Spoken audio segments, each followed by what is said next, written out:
welcome to the Seat Unique Stadium. The flames go off from the rope beside the playing area, and Gloucestershire take the field, having won the toss and decided to bowl. Gloucestershire are unchanged, other than the inclusion of Craig Miles for Cameron Darawal. So that is the only change to the side that won at Leeds. So Hammond, Shaw, Phillips, Price, Charlesworth, Jack Taylor, Bracey, Janssen, Miles, Matt Taylor and DeLunger. And the Somerset team is the same 11 that played against Glamorgan last night. So Banton, Thomas, Herman, Abel, Thomas Rue, Gregory, Sams, Overton, Goldsworthy, Josh Shaw returned to Bristol for the former Gloucestershire bowler, and Jake Ball. Jack Taylor very clear he wanted to chase when he won the toss. Facing the first delivery of the match, and Somerset in their batting kit, because they have a batting kit and a fielding kit, which is looks like a very deep pink with black trousers. And Matt Taylor is going to open the bowling from the Ashley Down Road end, and Dan Whiting will describe the first over. Yeah, good evening, Ian. The atmosphere building beautifully here in Bristol in this West Country derby. Gloucestershire going well this season, but Somerset's pedigree in this competition is second to none. Reached the final last 3 years, won it twice. Here's Taylor. Oh, bowled him! What a start! The West Country derby is off to a cracker! Banton in this competition before tonight, 30, 47, 59 and 39. And tonight he gets a first bowler. The crowd have gone ballistic. Just didn't read the length. No. Didn't read the length at all. No. But that was Matt Taylor. He's the quiet man, isn't he? He's the unsung hero. I mean, Janssen's getting all the plaudits, and rightly so. He's taken 10 wickets in the competition at, what, 9 apiece? 9.4. 9.4, going for 6 and over.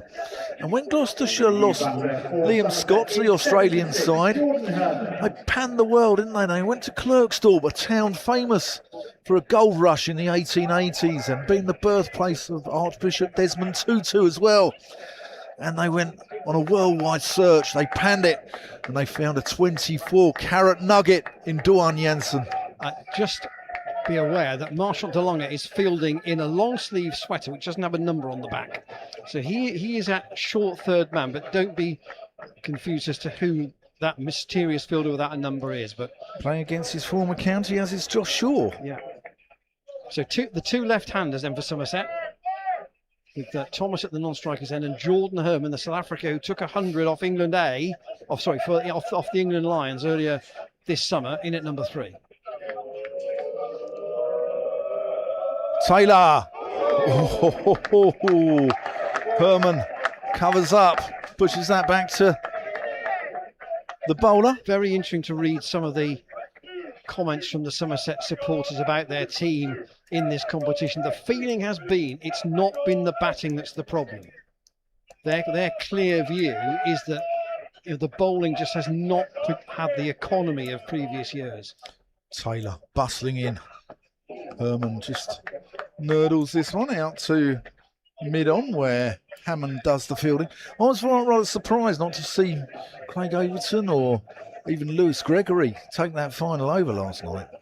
Were you? No, in fact, I had a WhatsApp conversation with somebody who was following the game as I was, and I said, 26 off 2 overs with surely Overton and Gregory to bowl the last 2. I think I'd back Somerset. Yeah.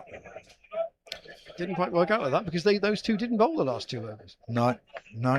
Here's Taylor. Oh, a flash from Thomas. He's played a bit in the Championship, young Josh Thomas. I mean, he's only 21, hasn't had a lot of T20 experience. His highest score actually was last night. He made 18 last night pretty quickly. He does bowl a little bit as well, which again is handy just if you want to try and break a stand. But Taylor, and that's tickled round the corner by Thomas. I don't think they'll take two. No, they won't. Not to shorts arm, you won't. No. Floodlights are on. It's quite bright out there, I think. It is, yes. Even without the lights. And great to see the ground. If it's not absolutely sold out, it's very, very close. And there's always a good number as well, standing on the Kennington Avenue side. There's no seating on that side of the ground, but 3 or 4 deep. Taylor, last balling over. And Herman works this one into the onside. Hammond's round quickly, just keeps it down to 1. And that's a cracking opening over from Matt Taylor. 3 for 1. And Somerset's talisman, Tom Banton, is back in the hutch. Yeah, they've still got Abel, Thomas Rue, Lewis Gregory, Sams, who can hit a long ball. Overton's got 2 first-class hundreds this year.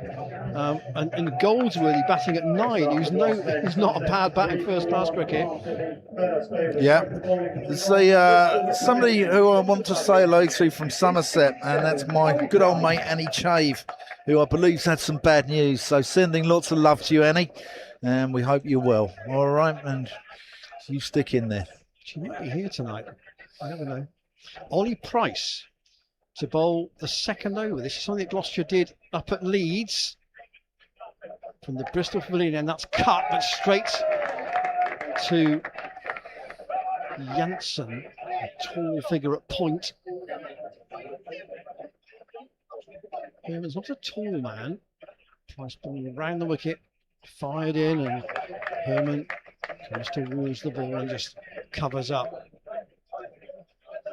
So the 2 men out at this stage are Hammond, who is at long on, and there's a man at a straightish mid-wicket also on the fence. I think that's Miles out there. Short, almost a back of a length ball. Quicker arm ball. From Ollie Price. It is Miles who comes in off the rope. They'll just take 1. So Somerset bat very deep. They've got lots of options in their bowling.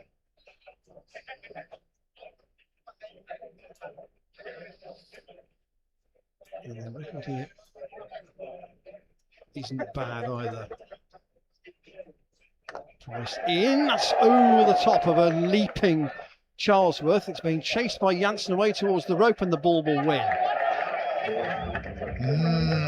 Not far away. It's what you would call an uncontrolled crash, really, that from Josh Thomas. Bit too much width on offer though.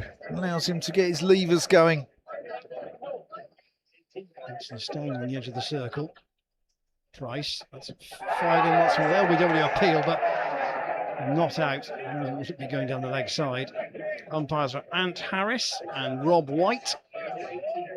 And Dean Kosker, if it comes to it, is our match referee. In the second over, Gloucestershire having won the toss and decided to chase.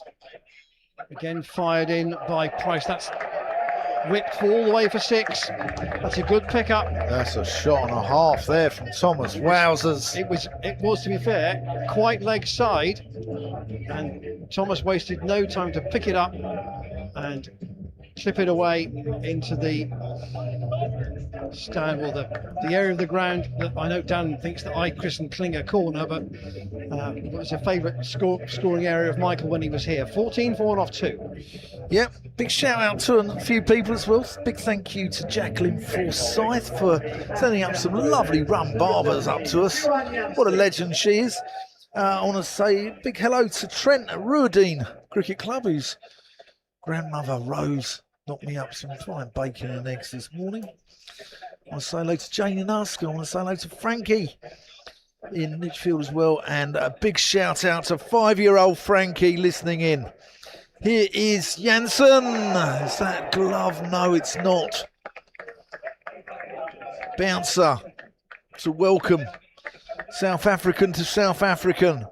Janssen to Herman. Yeah, big hello to 5-year-old Frankie. insisted on watching this on YouTube. I believe he's a relation of Andy Brassington somewhere. And great to have you with us, Frankie. And go Gloss. It's a skiddy bowler, Janssen, isn't he? Yeah, and 6'8". That's a big swing from Herman. John Jensen, though, has been absolutely outstanding. I'm sure he's probably going to be picked up in the IPL next year.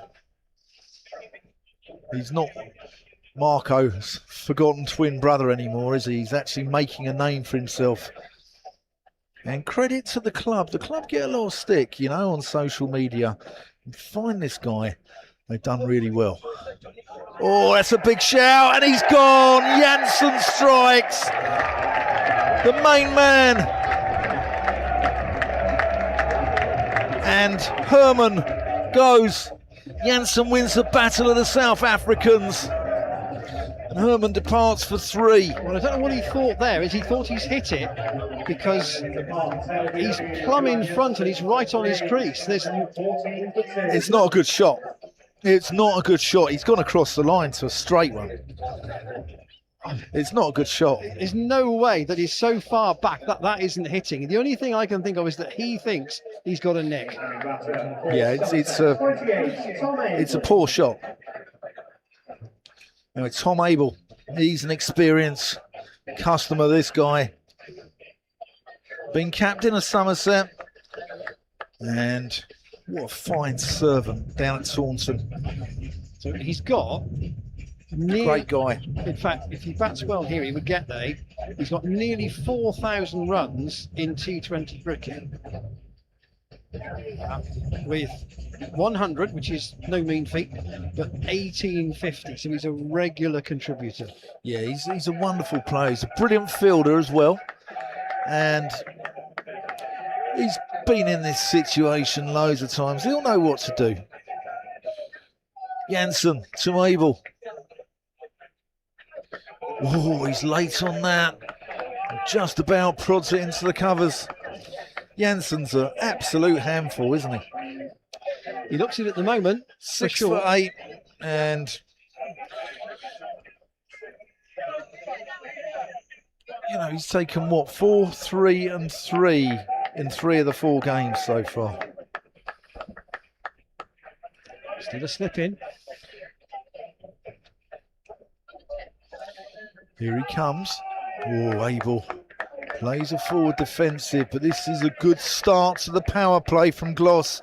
Nearly halfway through the power play, and Somerset are 14 for 2. However, we saw in the last game here against Warwickshire where, what, 125 played 73.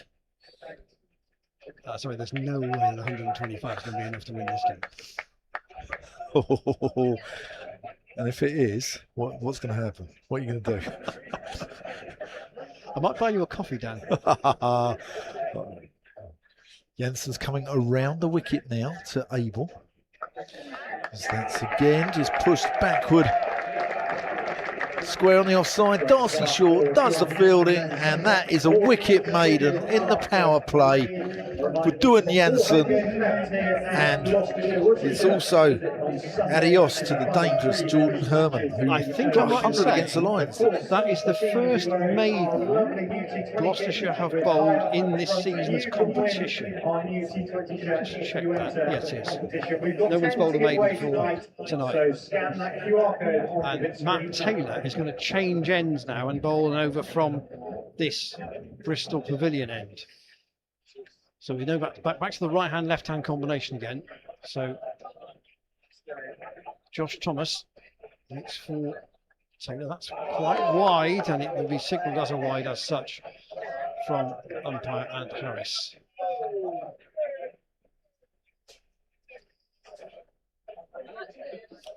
It's quite brisk from Taylor, but this is noticeable. There's a bit of zip around, unsurprisingly. No slip for Taylor. Thomas pulls that into the leg side. That will go just one bounce for, just short of the rope at Cow corner to club players, way down in front of the club office. He looks a nice player, doesn't he, Thomas? Jack Taylor's going to make a fielding change. Matt Taylor had a very expensive over. Was it up at Northampton where Chris Lynn climbed into him a bit? A little bit careful here. Pulled away again by Thomas. That might well be 4 more. It's a good chase. And a vain dive round the rope by Joe Phillips. So 2 more. He likes that area, doesn't he? Early success to get rid of Tom Banton, but now Josh Thomas has got back-to-back boundaries. Taylor might just want to push the line a little bit. Been very straight so far. That was slightly slower ball, I think. Off cutter. Thomas unable just to throw the hands at that.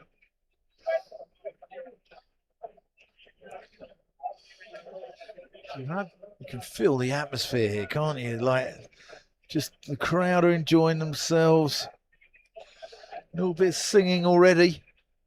2 men out for Taylor, both on the leg side. One at deep backward square, one at deep mid wicket. That's a straighter ball. Thomas can't do anything with that.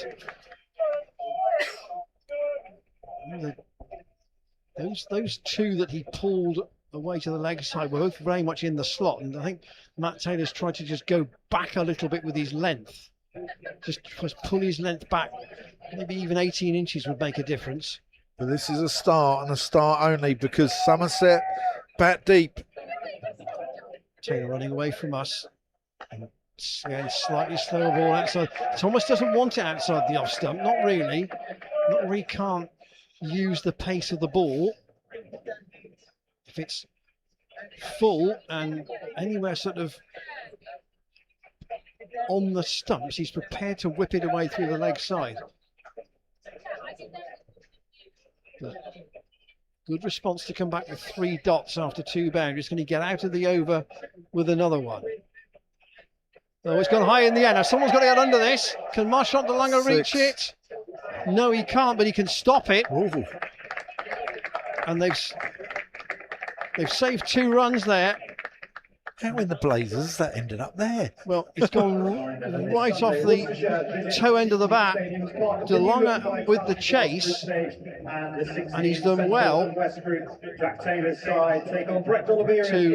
just avoid the ball bouncing over the rope. And it's just 2 runs. Somerset won't want to lose any more wickets, and the aforementioned De Lange is going to come in to the attack. Interesting that they didn't think about giving Janssen a second over to try and nip out one of these 2, particularly Aiden. Here is De Lange, blistering pace. Oh, Abel, stand and deliver, 1 bounce for 4. Over wide, long on. That's not a bad shot. I don't think he got all of it either. No, he wants a fielder to go out to that area now. So Charlesworth is coming up inside the circle. So he wants Janssen. Yes, he wants Janssen to go to the edge of the circle at wide mid-on. So he's got a tall man, the tallest available man there.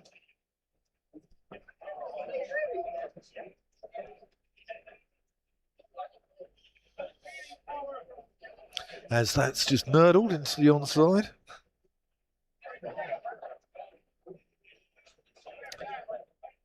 Where's Thomas going to go here? Quite a long chat between Jack Taylor and De Lange as to where he wants his 2 available men out. Talking about Tom Abel's captaincy, Jack Taylor's captaincy. He's been doing the job a hell of a long time now. He's one of the best in the country in white ball cricket. He's a man who always keeps calm in a crisis. His body language is good. So the answer is both square of the wicket, pretty much.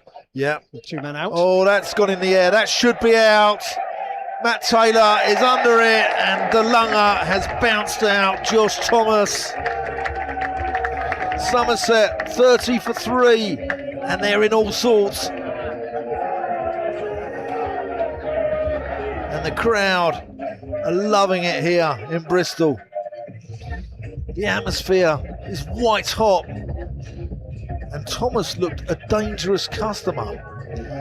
But once they strangled him from that straight ball, he didn't look so comfortable, did he? It's just Lewis Goldsworthy coming in at number 5. Now that may be, as much as anything else, because of where Somerset are with 3 down so early.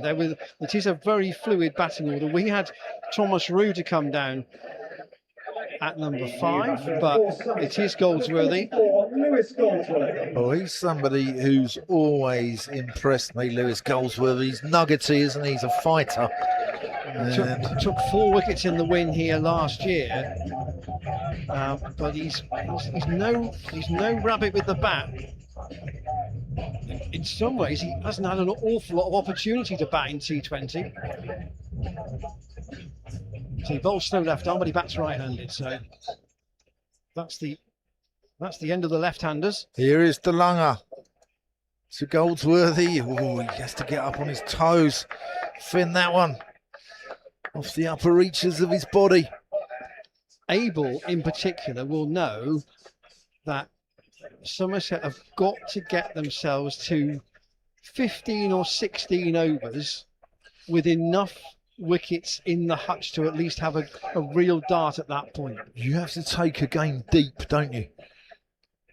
As Goldsworthy works this one, nurdles it up to mid-on. DeLunger thought he got through, but then he thinks he gets through with every ball. You have to take a game deep, and you have to take an innings deep, and Abel's got that character, he's got that experience, he's got that nous to be able to do that. And he will be the one that Gloucestershire want. Yeah, he'll be thinking here, right, if I can get 70, can the rest bat around me? DeLunger. That will be his theory. 5 off the over. And a wicket. Somerset 30 for 3 after 5. Yeah. Abel is undoubtedly the big wicket from here. It's a bit. He's just got to be the glue for this. Yeah, he is for the Somerset innings. A runnable 50, a 60. That would be. I honestly think. I think 140. You're in the game here. Honestly, I really do. You saw it against Warwickshire, where 123 played 73, and I think.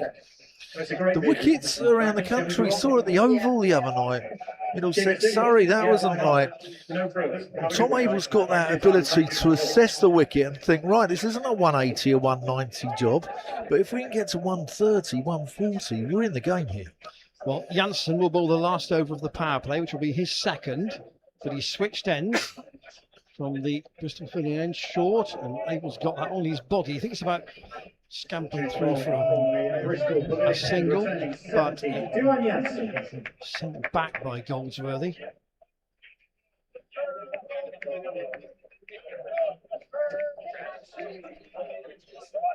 If you have joined us late, the women's match earlier on today, Middlesex won by 33 runs in the end, with their captain Saskia Hawley making a century. That was the pivotal innings of the match. Janssen in. Abel can't get that away. It's straight to short at mid-wicket.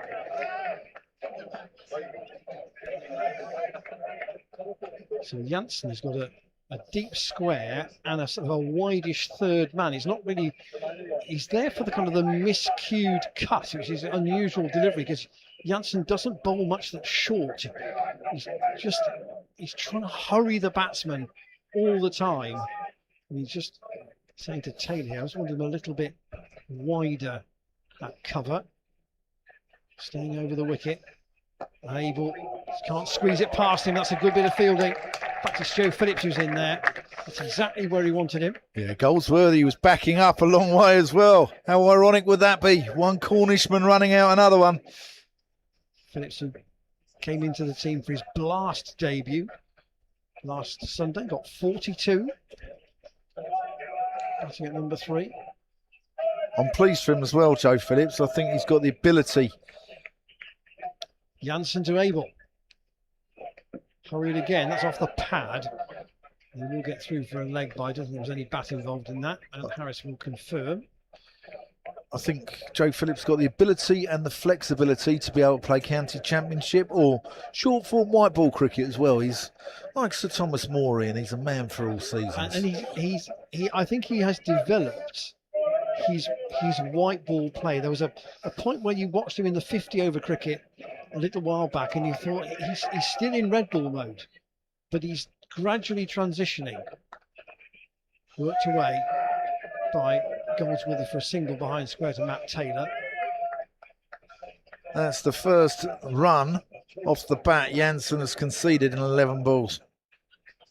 He is, I wouldn't say he's doing the David Payne job, but it's interesting, isn't it, that Gloucestershire, having lost Liam Scott, have come up with a left arm bowler who was filling a gap in one of the gaps in the side left by David Payne's injury.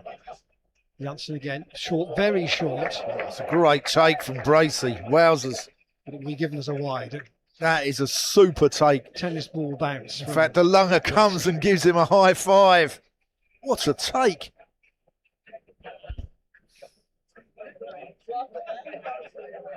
Given as a wide. I wrote an article about Bracey saying his footwork gets him into good positions. You can't use your footwork for that sort of stuff. That's pure athleticism. So Jansen will try again to Abel. Pitches that one up. And it's clipped straight to mid-wicket.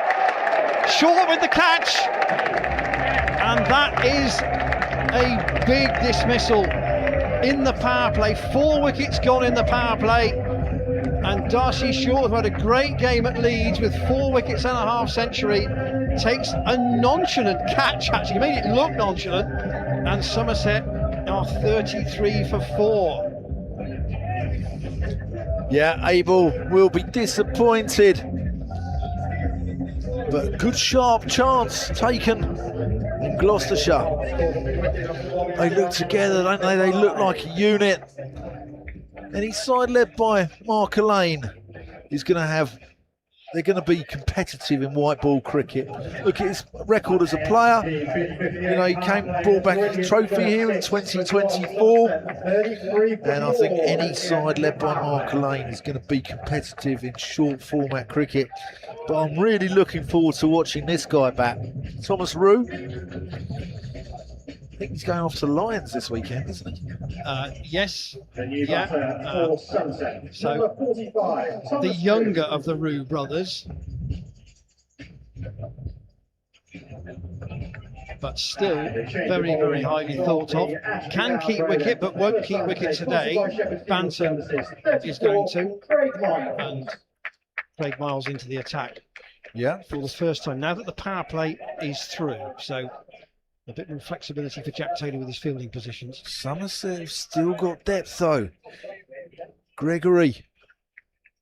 Here's Craig Miles into the attack as Goldsworthy pushes this into the covers. I refer my honourable friend to last night's card, Gregory 54. Indeed. Craig Overton, he's a dangerous man. He can give it a biff. They've got depth. Josh Shaw, we saw him hit a 6 off the last ball to win a game at Glamorgan a few years ago. That's crunched, punched off the back foot, but can't get it past Charlesworth. Gloucestershire. Good start, but it's only a start. 4 wickets in the power play would have been beyond what they would have budgeted for, I would think. You say, right, okay, put them in, minimum 2, 3 would be great. Yeah. That's forced off the back foot. Ollie Price quickly in off the boundary. Hurls the ball in one bounce into the gloves of Bracey. Here's Thomas Rue then, about to face his first ball. Photographer Jacob Hurry down there, son of Andy Hurry, Somerset's Director of Cricket. So Matt Taylor, 2 overs, 1 for 14. Ollie Price's opening over cost 11. Jansen's taken 2 for 2 in 2 overs. Miles. Oh, that's down the leg side. It's going to be a wide. DeLonge, 1 overs, 1 over, 1 for 5. So it's not a bad pattern. It's not. No, it's definitely not. So Abel won't get to 4,000 4,000 T20 runs tonight. He'll still be short when Somerset play again on Sunday. Here's Miles. Rue. Technically correct. Pushes this one out into the covers where Hammond does the fielding. How patient can they afford to be? I mean, the problem they have is it's 4 wickets down. Yeah, that's the issue. Yeah, and it's that seed of doubt in the back of your mind. Once you know, you don't want to take the risks that you would normally if, say, you were 1 or 2. That's clipped pleasantly by Rue out into the onside where Joe Phillips comes off the line and gets the ball back to Bracey. 36 for 4. 1 ball shy of 7 overs here on a extremely pleasant night in Bristol. Miles. Tickled around the corner from Goldsworthy. And again, Phillips hurls the ball in. 37 for 4. You listen to Dan Whiting, Ian Randall live on Gloss Cricket TV. A big warm welcome to all our friends from down the M5 tuning in.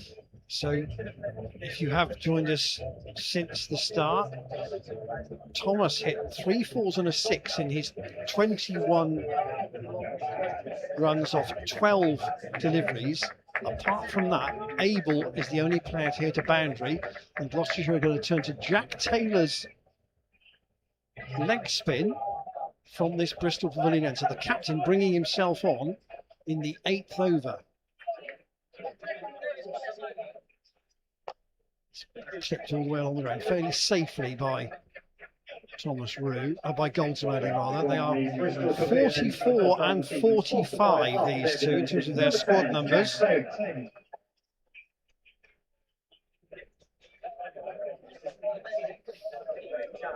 Thomas Rue wouldn't have seen a lot of Taylor. That's back of the length. It's pulled out to Ollie Price in front of the man, stand down the scoreboard. They'll just take 1. Do you know what's interesting as well? Is Sunday's hero with the ball, Darcy Short, 4 wickets. He's going to, well, 6 bowlers have been used. He hasn't had a bowl yet. Tossed right up by Jack Taylor, another single.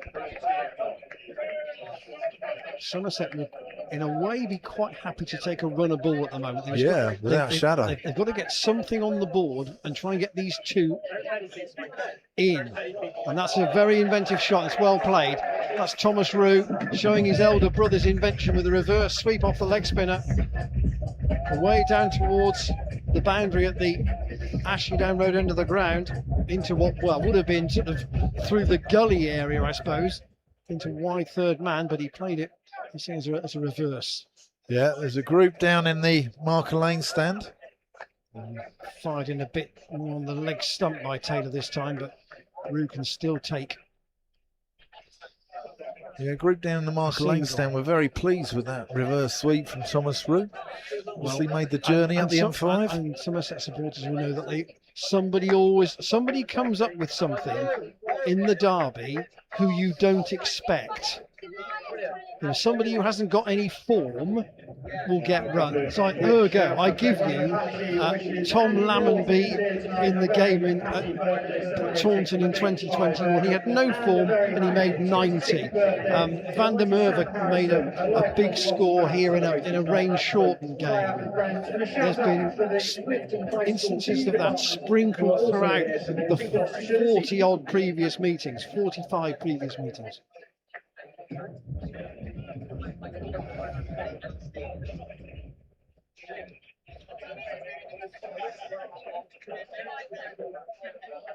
DeLonge back again. Here he comes, bustling in. Oh, that's off the back of the bat, I think. Not sure Goldsworthy really knew where that was going. I think he had no clue. No clue where that had gone. DeLonge and Janssen, the South African duo, giving Somerset the hurry up.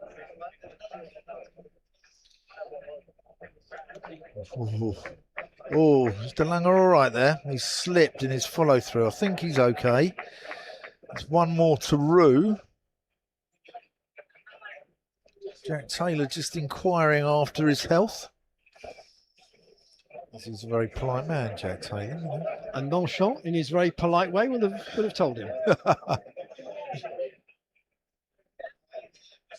Short, wide, cut. Oh, only about 3 or 4 yards short. Matt Taylor down at third.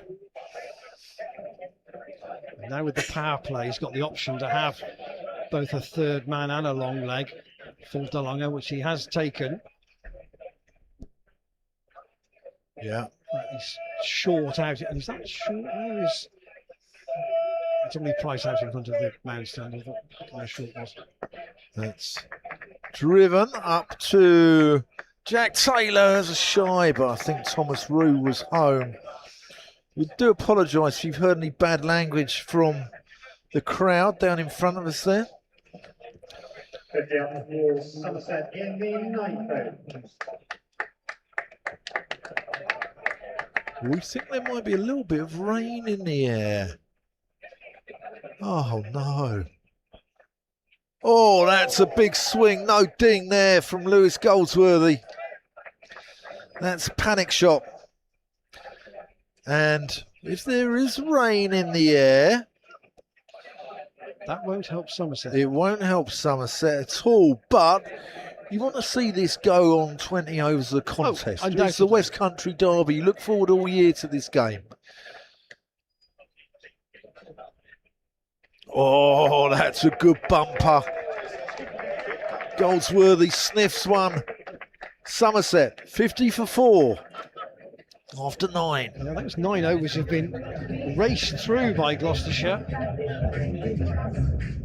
Bowled them in 34 minutes.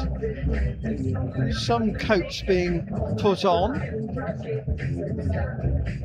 But we'll continue for the moment. And he spoke of Darcy Short earlier. Matt, here he is to bowl his left arm wrist spin. He and Jake Lintott, who's on loan at Kent from Warwickshire, probably the only two genuinely on the county circuit who bowl left arm wrist spin. Bristol will be in 62. Darcy Short. So, will he float this up or will he bowl back of a length as he did a bit at Leeds? That's quite flat actually. And Thomas Rue can tip him away for a single out to Craig Miles.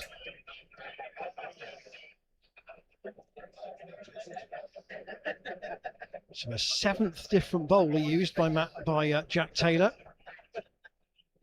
Short in. Oh, that was right on the bottom of the bat. Well bowled.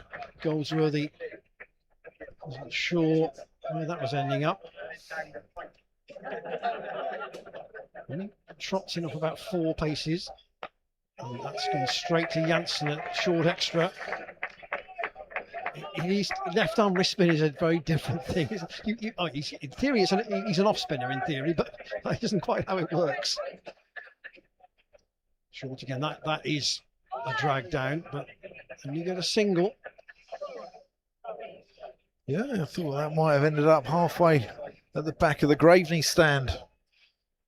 David Graveney played for both counties. Only 1 year at Somerset, but Steve Kirby, another one. Thomas Rue waits. Just to go for the place for the reverse. There's an appeal for an LBW. Did he get a bat on it? Yes. Yes, he did.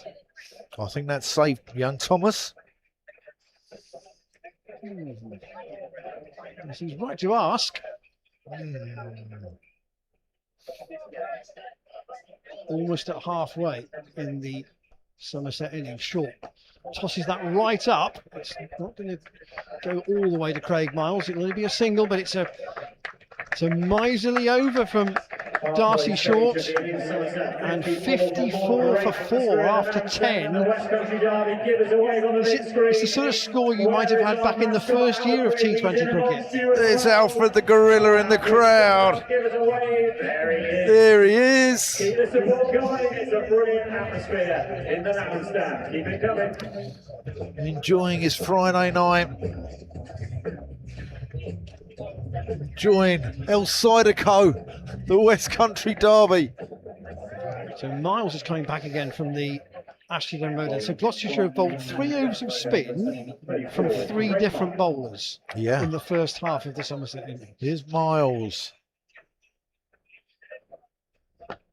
There's Goldsworthy. Bunts this one up to long on. He'll come through for a single. But I think Somerset go at 6 and over from here. Gloucestershire would take that, 115, something like that.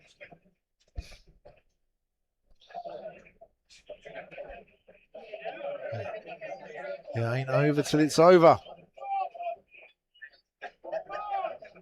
Oh, that's a nice shot. That's 4 runs. DeLunger can't get round to that one. That was the finest of tickles. I like the look of this boy. Well, his brother's got an extraordinary amount of runs for a player of his age in first-class cricket. Well, he's got something like 13 first-class hundreds. 12, I think. 12 12, and yeah. 21. I mean, that's some going. Nearly 4,000 first-class runs, I think. Yeah. Oh, that's in the air. That's going to be 4, just. Lands about a foot inside the rope in front of the club offices. I think these two have worked out that they can't wait much longer, probably. I mean, he only got 54 off 10.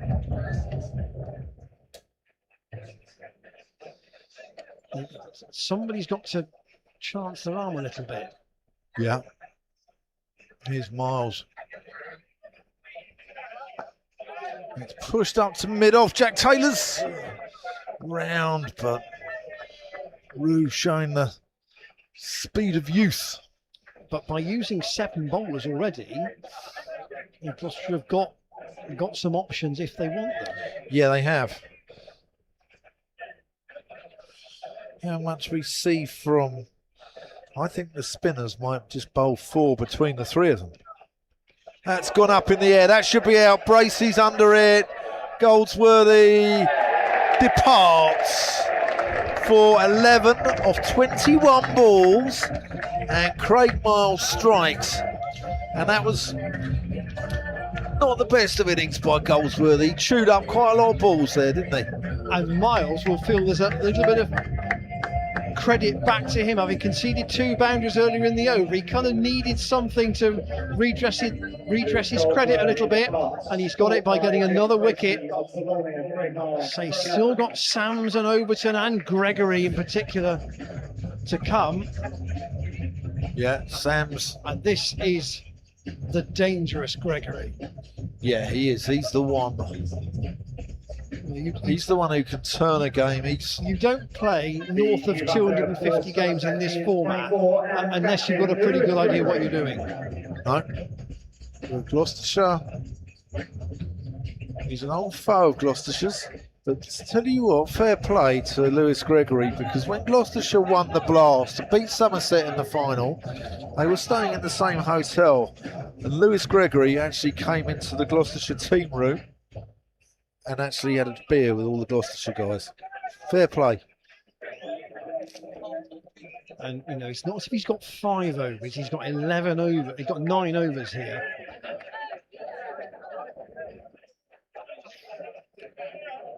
Miles Gregory turns this one round the corner to DeLunger.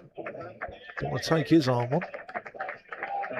That's the over, 65 for 5 at the end of the 11th. Yeah, it's a little bit careful. I mean, they say they've still got Sams and Overton. I wouldn't, you know, Shaw and Ball, you wouldn't think would do a huge amount. I wonder whether Darcy Short might have at least one more over. He's having one as it is, but his unusual spin, it's just something that might play to Gloucestershire's favour here. Well, it's called left arm unorthodox for a reason. Yeah. Left arm wrist spin. Yeah. You don't see it a lot. Here is Short. It's floated up, and Gregory. I think Gregory will have a look here. Can they get to 100 with 4 overs to go? And then have a real dart. Floated up by Short. Gregory will take a single. Miles will underarm the ball in. That's not the best throw in the world. But Bracey backed it up. Gloucestershire won the toss, decided they would chase at the moment. Wickets shared, 2 to Janssen, 1 each to Matt Taylor, Miles and DeLunger. And a bit of a chat between skipper and Darcy Short about how he's going to bowl at Thomas Rue. 20 off 12 he's got.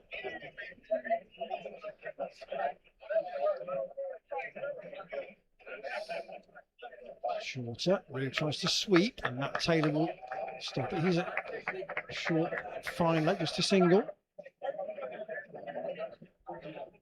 Thomas Rue's look their best player. He's 18, by the way, which is quite scary, isn't it? Well, he can go and get around in at the bar then, can't he? We talk about pathway, and Somerset just keep showing them out. Short in, and it's chopped away by Gregory, but he can't beat Miles Hammond, I think, a backward point. Short just bowls relatively straight. He doesn't give you anything free to hit, does he? Good work again in the deep. Good. Hammond. That is Hammond. That was. I get Hammond and Charles with a bit confused if you can't see the shirt number. Yeah, Hammond's cap is slightly more faded, isn't it? To be fair, he's wearing a short sleeve shirt. Charles with his not. That's swept. That's a good shot. That's a clever shot from Rue. He's played the reverse again, and he's got a boundary off the last ball of Short's over. Way in front of the marquee, just to the left of the apartments. 72 for 5 off 12, so they're still going at 6 and over here, Somerset. But the problem is the 5 wickets from their point of view. Yeah, if they don't lose any for like 3 or 4 overs here, they're in this game without a shadow of a doubt. I said during the last over, they get to 16 overs at 100 for 5. They could have a dart there. If these 2 were still in, they would have a bit of a dart then. Yeah, I think 150, 160 could well be a match-winning score here. Matt Taylor returning. Yeah, 1 for 14 off 2. The one being Tom Bantam with the very first ball of the game. That's down the leg side. It's going to be a wide. It's a million miles away from Lewis Gregory's leg stump now. I thought that. So Short's bowled 2 overs for 11. And that included a boundary off the last ball of that last over. Janssen, 2 overs, 2 for 2. And he's still got 2 left. So it's turned into the leg side. In fact, his bowling figures at the moment are exactly the same as the surname of the Archbishop who was born in the town where he's from, Desmond Tutu. It's a very popular degree, I gather, as well. So I wonder if you'd be tempted to give Janssen one over, see if you could nip out Yeah, Thomas Roux. one of this partnership. Here's Taylor as Roux just Pick the slower ball then. works this out to Hammond, out deep mid wicket. One bounce into Bracey. 75 for 5. You and I watched a few games together, Dan, when Glenn Phillips was here. And Phillips was somebody who was very capable of getting to 16 overs with 25 against his name. And you look up at the end and he made 67. Yeah, good players. Look at that. Oh, he's got a bit of inside edge there on that, Gregory, which I feel might have saved him. And you felt that, as you said about sort of chewing up deliveries, and you felt that Goldsworthy did that. He made 11 off 21. Phillips would be sort of, say he got 25 off 24, and then he just changed gear completely. But it's fine if you do it and then you go on and kick on. But when you don't, then it becomes a problem. That's really well fielded. Darcy Shaw, brilliant stuff. Absolutely superb. DeLonga gives him a massive hug as he might. Yeah. It's great to have a left-handed thrower, though, isn't it? Yeah. If you're a longer-standing Gloucestershire supporter, you'll remember Matt Windows used to bat right-handed but throw left-handed. Jack Leach bowls left arm and throws right arm. There you go. Yeah. Taylor. That's pushed up to mid-off to Jack Taylor, where Gregory scampers through for one. 78 for 5 at one ball shy of the end of the 13th. So a wide and 5 singles so far. Matt Taylor doesn't want to concede a boundary at the end of this over.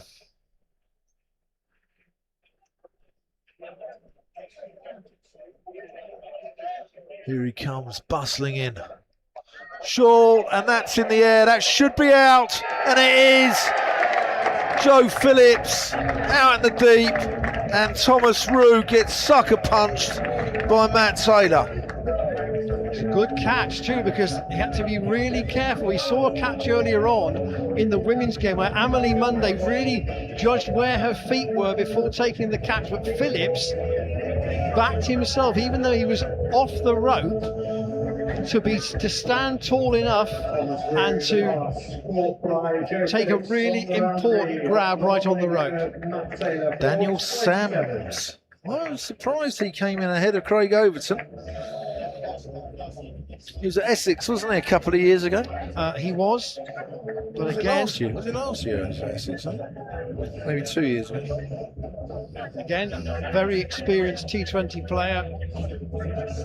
Somerset struggling at the moment, aren't they, injury-wise? Smead's out, I think, with a broken hand. Cola Canmore's out with a broken thumb. We've got James Roux away with the England side. Sean Dixon has departed since last year. So Jack Taylor's back. So Darcy Shaw with just 2 reasonably tight overs. The captain back in, and a single to Gregory up to Janssen, who still has 2 overs in the locker. So Daniel Sams hasn't got a great deal of time to have a look here, but he's played T20 international cricket for Australia, something like 200 plus domestic T20 matches. I think Australia were here, and Taylor likes that, and he's got him LBW first ball. Daniel Sams goes back, and Ant Harris's finger goes up. Yeah, I think that might have been going down. I think Daniel Sams might have been slightly aggrieved by that one. Oh, yeah. Gloucestershire fans won't moan though. Hitting leg stump? Maybe clipping the outside, maybe umpire's call. But yeah, it was a risk to go back to the leg spinner. possibly, but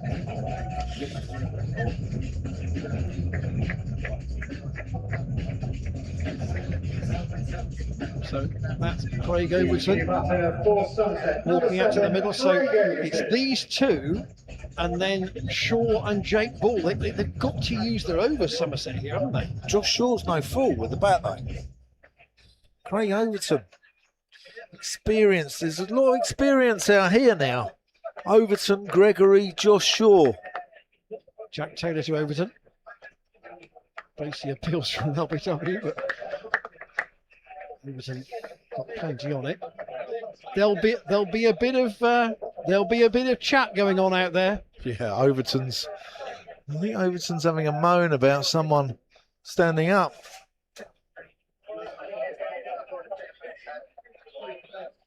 Jack Taylor from the Bristol Pavilion end. And that was the straight one. Overton takes a single. Yes, the dart, you would suggest, as I would call it, have to be pushed back a bit by Gregory. He can't surely go this early. He's got to get his team to, like you said, 130, didn't you? I think they do want to get a 130 from here. Yeah, but you know, they've got 6 overs. Overton, Gregory, Shaw. Those guys are all capable of getting 20 odd each. Taylor good stop with his own bowling. So Great over from Jack Taylor. 81 for 7 after 14 overs. The bowling figures for Gloucestershire at the moment, there they are. Jansen 2 for 2, Delango 1 for 9, Miles 1 for 15, Jack Taylor 1 for 12. Wicket shared. DeLonga coming back. Still Duan Jansen being kept in reserve almost. Yep. Remember, 10 blast shirts as well. You can enter the competition at the game. Details available in your email through those lovely people at Hire as DeLunga comes back into the attack.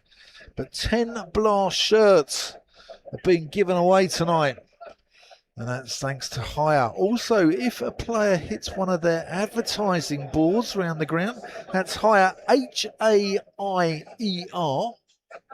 I believe it's 50 large ones, and you skyrocket in. As that's just, I don't know what's gone on there actually. I'm not supposed to describe the action as a commentator, but I haven't really got a clue what happened there. Tried a little dab down towards third man. It got tucked around his feet, and Gregory 8 off 12 at the moment. There's also the Women's World Cup here in Bristol. Games available on the Gloucestershire website, and there's also tickets available for Sunday's doubleheader against Worcestershire. Men's and women's come down, support the boys and the girls, as that's worked up to mid-on by Gregory. DeLunga will take this one off 3 balls. And what time's that starting? It's Sunday. Yeah. 10:30 for the women's match and 2:30. Aren't you normally at church then? I am normally at church. That's quite true. Didn't God say, let there be light? It'll be a dash for even song, I think. Oh, that's a good bouncer. Bracey's going to have a shy at the stumps. Oh, I think Overton was toast if that was a direct hit. DeLonga has slipped twice now when he's followed through. Yeah. This is his 3rd over. I wonder whether he'll get a 4th. Yeah, that was... Selected the wrong spikes tonight, I think. Actually. Reference to Taunton's floodlights going on and off like a nightclub in Ibiza. The strobe light in Randall boogieing away. Oh, that's cut nicely, but Ollie Price is out there. Number 6-7, as the kids say. You still don't get that one, do you? Yeah. There was a song when I was a lot younger called Car 6-7. Remember that? No. Who's that by? Look it up at the end of the game. I will. I will. DeLunger to Overton, who Somerset just trying to take this deep. These two experienced guys, they're 85 for 7 at the end of the 15th. They know if they can get to maybe the 18th and a 110, and then have a dip from there, maybe get to 130, 135, you're possibly in the game here. But remember, they lost 4 wickets in the power play. One thing that Lewis Gregory's been really good at over the years is assessing a pitch. Jack Taylor to continue from the Bristol Pavilion end. The tall figure of Overton almost drops his bat, but he gets down to the other end for a single to Craig Miles. Actually realising it's not a 180 or a 190, this could be 130 or 140, but you just can't flash shots willy-nilly. Janssen still has 2 overs left. Gregory waits for Taylor, tries to go onto the back foot once more. Again, Taylor's bowling straight at the stumps, which is, it's a simple thing to say, but he's not giving Gregory any room. He's not floating up too much. It's almost back of a length. That's a bit fuller, but Overton will just take a single up to Janssen. Again at long off. Janssen will probably take the 18th and 20th, won't he? Possibly, yeah.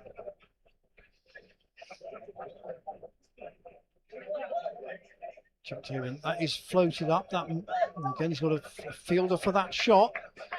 Out at deep backward square. He's got away with that one. So Somerset again to run a ball off the 4 so far in this over. Taylor in, that's short. There needs to be work done here by Miles Hammer, but again it'll only be 1.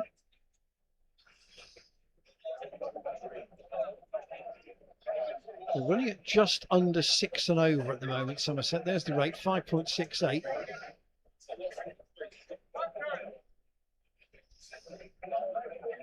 Taylor in. I thought there was no bat on that for a moment. Yeah. Gregory just nudging the singles. So 6 singles off Taylor's over. So 91 for 7, 4 overs to go.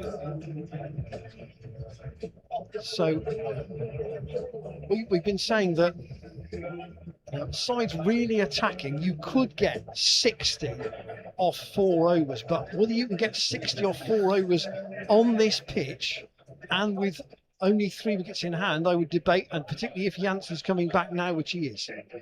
Yeah. We said 5-year-old Frankie was watching at home. Past his bedtime. No, don't go to bed, Frankie. Got to watch Ollie Price bat yet, mate. You'll be staying up till 9:30 at least, son.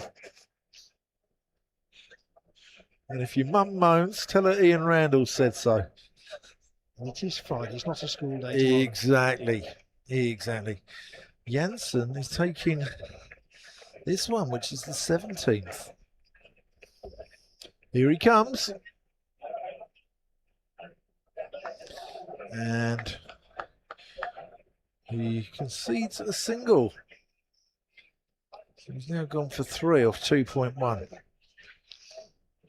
Yes, I wonder if this is an attempt to try and get either 10 or 11 in at one end. Possibly, yeah. The risk would be you bowl Janssen out and you leave the last over to somebody else. Here he comes. Craig Overton gets those long legs down the wicket, gets on the front foot, pushes him out to Ollie Price at long on. You know, we've all seen games where you get to the end of the 19th and you think, oh, very well placed here, and then suddenly the last over goes for 23 and the momentum of the game has completely switched. Yep.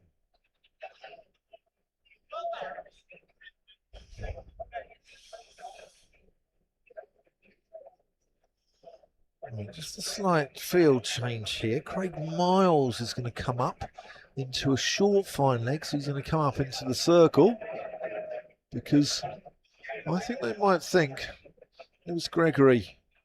He's going to have a dip sooner or later. And there's 4 runs. Typical.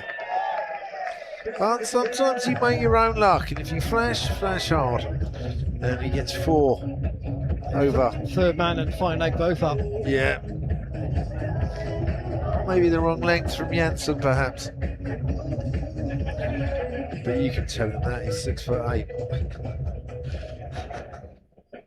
I'm sure, like most South Africans, he's extremely polite man. He's supposed to be a lovely bloke.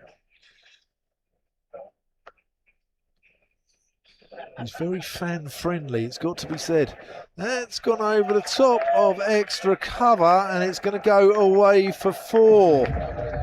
And 10 off the first 4 balls. That's the Somerset 100 up after exactly 100 balls. This competition like that, it's not as good as the Blast, I know that, but it's a competition about that somewhere or other.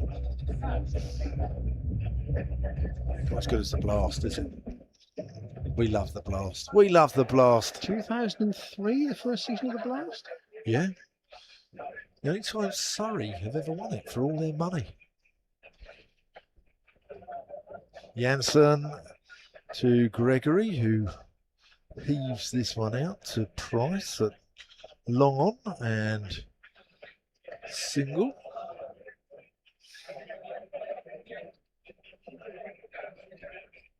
So the 4th over cost 11. I don't see anything else on my grid that says anything more than 11. So Janssen's got to get out of this over with a dot. Yeah, 3 overs left, 102. They could be getting 140 here. There's 4. Thick outside edge. And Overton riding his luck. Moves into double figures. But 15 off that over. 106 for 7. Good over for Somerset. They're best of the night. They just have to be a little bit careful here.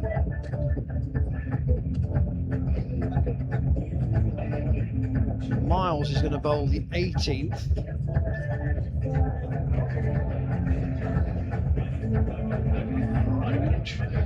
Would you think it a gamble to give Short another over from this end?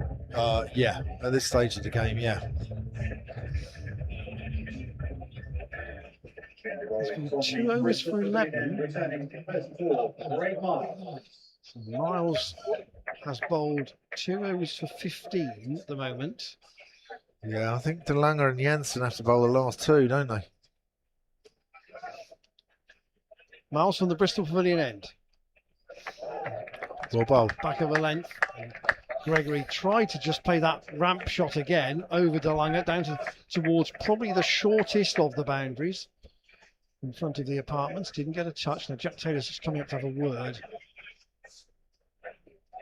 He's coming into the circle. They're going to put Janssen out at long off. So that's really a change in the field, more where the fielders are. Fine. Off the combination of bat and pad, I suspect. So 1 more to Gregory. With that explosion in the last over, he's now up to more than a run a ball. Remember, he got the half century last night. So Miles to Overton. Last done by Harris, and Overton just jabs the bat down, and they'll try and want 2. Short is coming in off the rope. They won't risk a second one to him. You definitely don't want to take one to his arm. He's got Gregory back on strike again. So far, it's a tidy over from Miles. Only 2 singles. But she would take a run of ball from here. Gregory. Raised. That was just tracking him in a bit. And again, not a second run available. A bit of work on the rope from Ollie Price.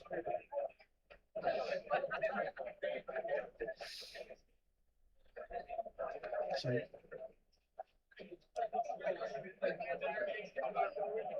another low scorer this at Bristol after the Warwickshire match.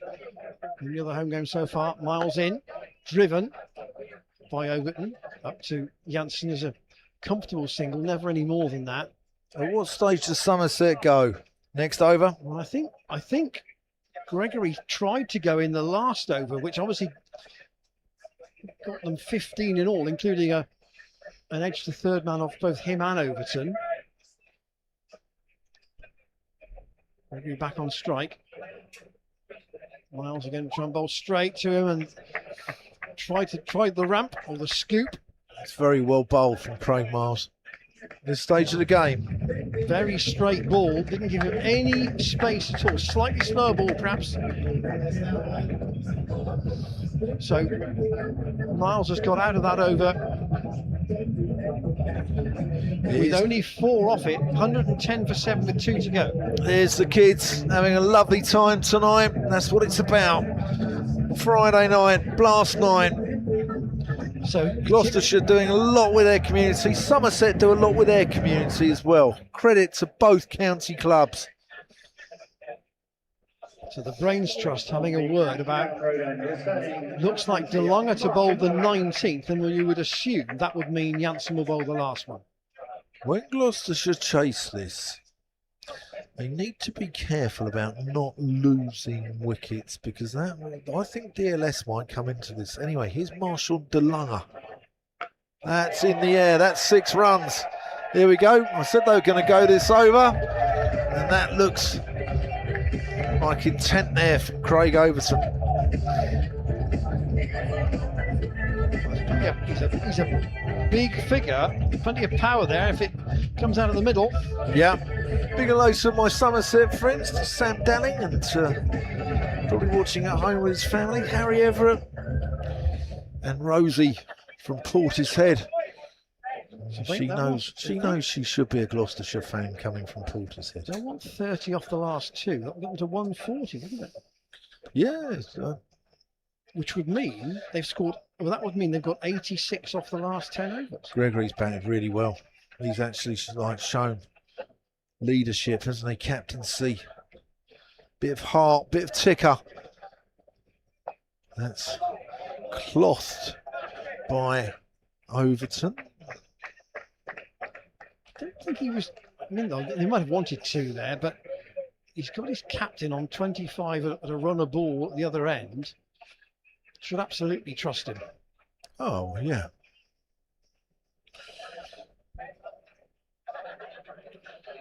Yeah, he's probably a better bat than Craig Overton, isn't he, Lewis Gregory? He's a Plymouth lad, isn't he? Gregory? Yes. Yeah. Yeah.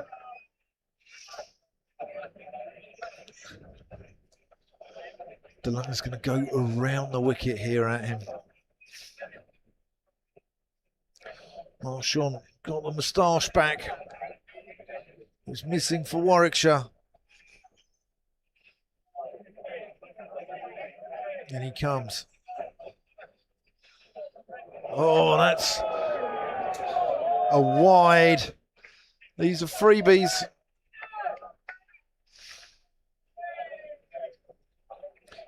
That's 2 more to the total. Bracey actually did well. That wasn't 5 more to the total. They've had This game. 1 leg by, and that's the 5th wide. So Gloucestershire nearly bowling an extra over here. Yeah, Somerset have hauled themselves right back into this contest. Gregory. That's right in the block hole. All he can do is work this one out to mid-wicket for a single. So 3 balls gone? 3 legal ones. Yeah. Still might get 140 here. Yeah, they might. Which is a teasing sort of score. Yeah.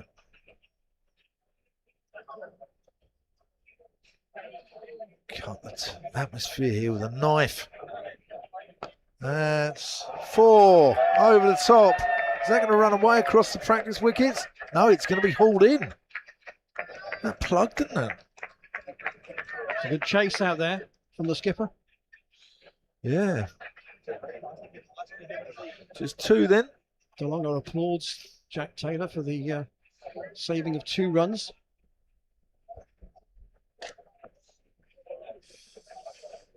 I think this goes under the column of late rally. Certainly does. But credit to these two. At the moment, they put on 43 for the 8th wicket. That's in the air, and that's 6 runs. That has got the cladding experts at Bristol very interested in offering a quote to that bloke who lives in the flats down there.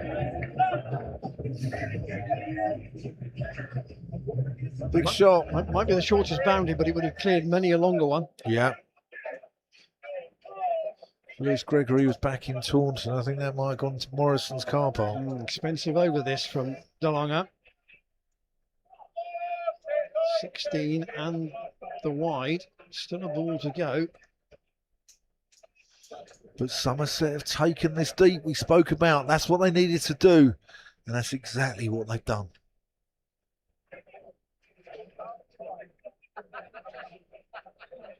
What's the phrase? They don't go away. They don't. They don't. Oh, is that out? Yes, it is. Phillips again with a catch. Gregory works it off his legs. But that is a super innings from Lewis Gregory. 33 of 27 balls. And he's got his side back into this contest when they looked dead and buried about 3 or 4 overs ago. I mean, that might save Gloucestershire 10 runs, that wicket. Gregory's in the last over. He's capable of going, 4-6-4. Yeah. Now, welcome back to Bristol, Josh Shaw. A lovely man. And in fact, Josh, we could do with you coming up here on commentary, because as soon as you used to come on commentary, the side that you were playing for used to lose a load of wickets, so we could really do with you coming up here on commentary. So Janssen will bowl the last over. Do you remember at Cheltenham he threw a microphone at me? I said, oh, don't worry, Josh, it's only a load of mumbo jumbo, it's only coincidence. First ball, Tom Price goes for a big booming drive, dropped at slip, and he's just thrown a microphone at me. So 18 runs off that 19th over, plus the wicket, granted. But Janssen to bowl the last over. And Gloucestershire don't want another big over for the visitors here. Slides it across Overton and goes through as a dot. Gloucestershire have just got into their cut-off as well.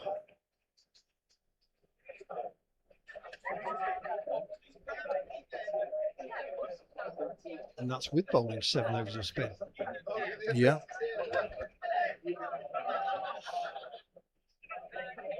This is the last over from the Bristol Pavilion end.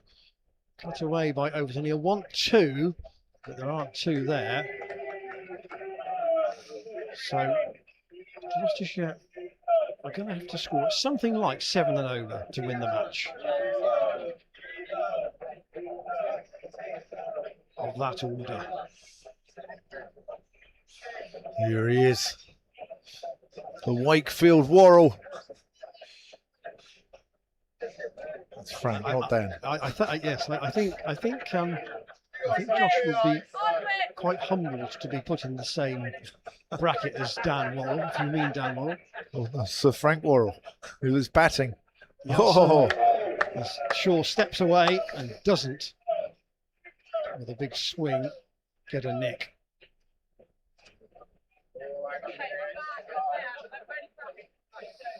This weekend, of course, is the end of the first block of the Blast.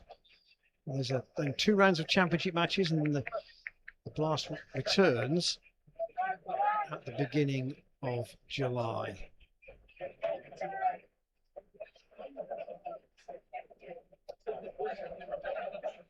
Janssen to Shaw, looking for another wicket. Shaw would take a single, get Overton back onto strike, and Darcy Shaw returns the ball to the South African, who's well, been tremendous value for his 6 matches in this first half of the Blast. He'll be eligible as well for the first of the championship games when that time comes. 2 balls to go. Can he nip out another wicket? Short. Overton goes big, and very big. That'll be 6. That's a shot and a half. Away to deep square. That's the longest boundary on the ground. And he's pulled the penultimate ball away over the rope. Nothing Ollie Price could do about that. Almost, to quote a famous commentator, almost into the ice cream chalet and out again. That's fair play. That's a serious shot. Nelson might want to concede another one of those. Only 2 singles up to that point. This is the last ball. What does Overton do? Does he try and go again? No. That's a bit of clever play. And is there going to be a wicket? No, there's not. They're going to scamper a single. And Overton goes off with 29 against his name. And it is 100. Unless that board has gone up quicker than I can. I think it's a buy. I think it's a buy. It is 136 for 8. No, I think it's 137. I think it's 137. That card will be updated. So I will check my screen, which says 137 for 8. Overton not out 28 and Shaw not out 1. So from a position where they were 33 for 4 after the power play and 54 for 4 at halfway, Somerset have scored 83 in the second half of their innings. That's quite some recovery. The wickets shared among the Gloucestershire bowlers, 2 to Matt Taylor, who bowled Bantam with the first ball of the match, 2 to Janssen, 2 to DeLange, 1 to Miles, and 1 to Jack Taylor. The top score made by Gregory, who made 33. There were 3 other scores in the 20s. It's very much a bits and pieces card, but 3 single-figure scores in the top order, Dan, tells you that with a score like this, Gloucestershire just need a good, solid start. Yeah, we've got a game of cricket on our hands here. We really have. Somerset using their experience. Lewis Gregory, Craig Overton.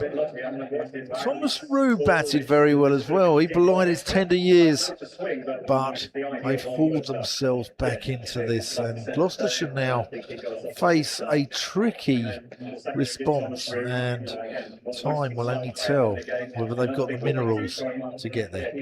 One thing I'll just add at this point, there's not a lot of spin in that Somerset attack. Goldsworthy and a little bit from Josh Thomas, but there's not much else. By and large, it's the quicker bowlers, and as we know, the quicker the bowler, sometimes the quicker the ball is dispatched to the fence. We'll be back with you in about 10 minutes for the Gloucestershire chase. They need 138 to win at, as near as makes no odds, 7 runs and over. Boys will go in search of 138 runs to win, but we've got interval entertainment coming your way as well in the form of the Thatcher's Apple Race. So we're heading out to the outfield in a moment. As Rob gets set for the apple roll, just running you through a few of those Gloucestershire bowling figures from that first innings. Matt Taylor, as you heard, finishes 3 overs, 2 for 20. Ollie Price, 1 over, 0 for 11. Johan Janssen, 4 overs, 1 making, 2 for 25. Marshall DeLange, 4 overs, 2 for 31. Craig Miles, 3 overs, 1 for 19. Jack Taylor, 3 overs, 1 for 18. And Darcy Short, 2 overs for 11.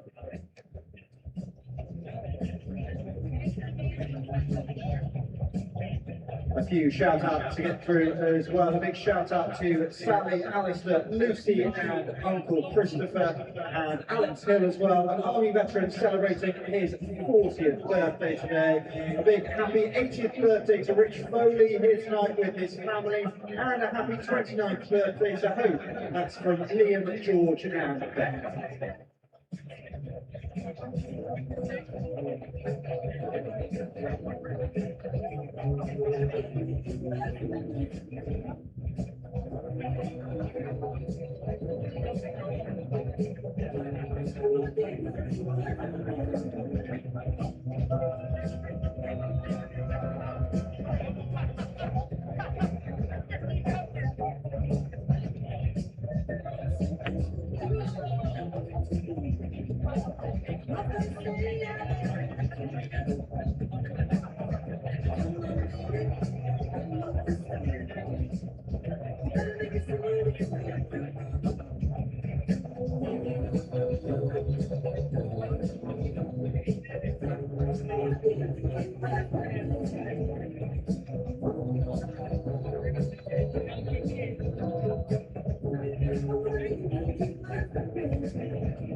Thank you for your brilliant support so far tonight. Whether you're supporting Gloucestershire or Somerset, be loud in the second innings as Gloucester go in search of 138 runs to win this Vitality last match. Under the lights here at the seat unique.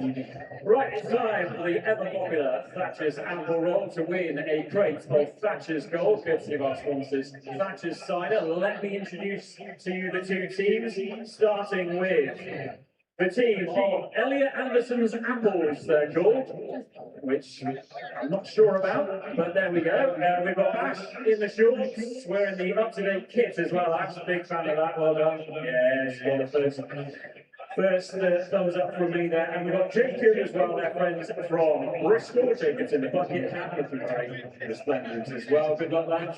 And then over on the far side, we've got the team of Alec in the grey hoodie. It looks like he's taking the second leg. We've got Dan, who's taking the first leg. The guys are from Oxford. And with that in mind, their team name is The Only Price Is Right. A nice pun there. Okay. I think we're all set. Conditions are tricky. There's a fair old wind, so you've got to take that into account. Basically, you've got to do a lap around one of our cricketers over on the far side, bring it back. Your teammate takes the second leg. It's first past the post. You win a crate of Thatcher's Gold. So, I think we're all set. Cricketers are ready. Alfred's ready. Good luck. We've got Ash and Dan taking the first leg in 3, 2, 1, go! Alright, well, Ash has got some momentum despite a slightly deflated Campbell. Been urged around the cricket team, nearly got taken out there. Okay, it looks like the Bristol boys are leading Oxford at the moment. Ellie Anderson's Apple is leading The Only Price Is Right. That's a very smooth changeover from Ellie Anderson's Apples. Come on, Oxford boys, come on, Alex. Opening up its stride, it's going to be close, it could be neck and neck, the cricketers are in great danger. Keep control of the Apples boys, the cover is so close, I think you just lost it. And here comes Jacob to win the race. Oh, huge congratulations. Ash, Jacob, well done, it was a good clean race. Handshakes all around, that's nice to see. You don't always get that. Sometimes it ends in acrimony, but that's nice. Hello, boys. Jacob, you took the pressurised second leg, so you're probably still slightly out of breath, but did you enjoy it? Oh yeah, great fun. Quite hard on the return leg, but not too bad. Yeah, very good, very good. Ash, talk us through your tactics there. I mean, I mentioned about the win, but it didn't seem to bother you. Just push hard, go for long quick. Get it done. You're still out of breath. You took the first leg. Come on, you've got loads of time to recover. All right. You had a good night anyway. West Country Derby, clearly Gloucestershire fans. You impressed with that performance? Oh yeah, doing really well at the moment. It's actually sweet. We've got Somerset guy sitting with us. He's doing it, so. Well, let's not speak too early. That's tempting fate. But many congratulations. You've won a crate of Thatcher's Gold. We'll get your details and pick up your prize later. Thanks for playing. Well done, guys. Many congratulations to Elliot Anderson. examples. Don't know why they called that, but they've won. And hopefully Anderson wins the World Cup for England later this summer as well. But it's a bit warmer. It is fresh tonight, so your support is massively appreciated. The players and officials are going to head back out in a minute. Keep the noise coming. The West Country Derby is halfway through. Gloss need 138 runs to win.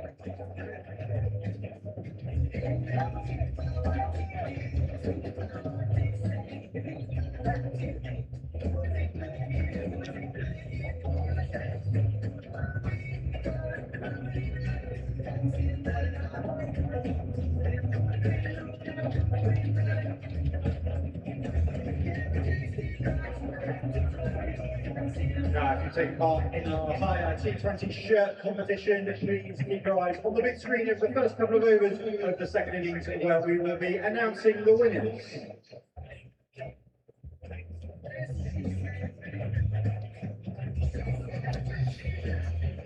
Welcome back to the Seat Unique Stadium.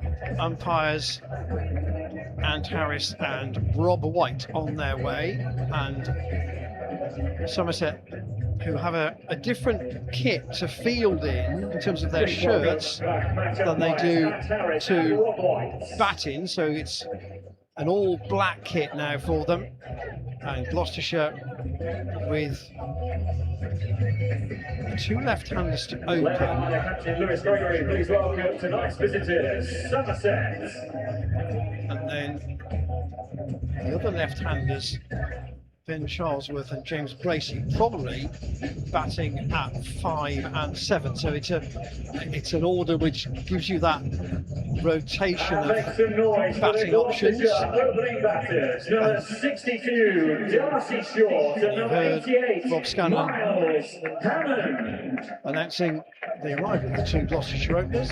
Short and Overton just having a bit of friendly banter on the way out. So 137 for 8, the Somerset score. Overton will open the bowling from the Ashley Down Road end. I wonder how do Gloucestershire play it? How does Somerset play it? Do they think they can contain, or do they go hunting wickets at the start? I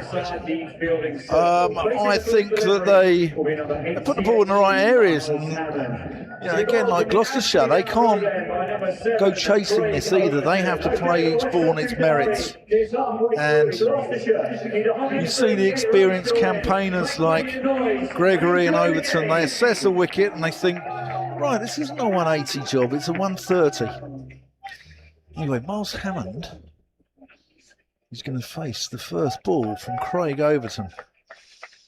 Just had a little chat with Tom Smith downstairs, now assistant coach with the England women in the World Cup. Here's Craig Overton. Oh, Hammond has a waft. Went down the wrong line of that. Yeah, went down the Bakerloo. Yeah, Actually, Tom Smith. Just talking about that, people were talking today about the tube strike in London affecting the attendance at the Test match, or potentially. But I think they were sold out today. Doesn't surprise me. It's Lord's Test.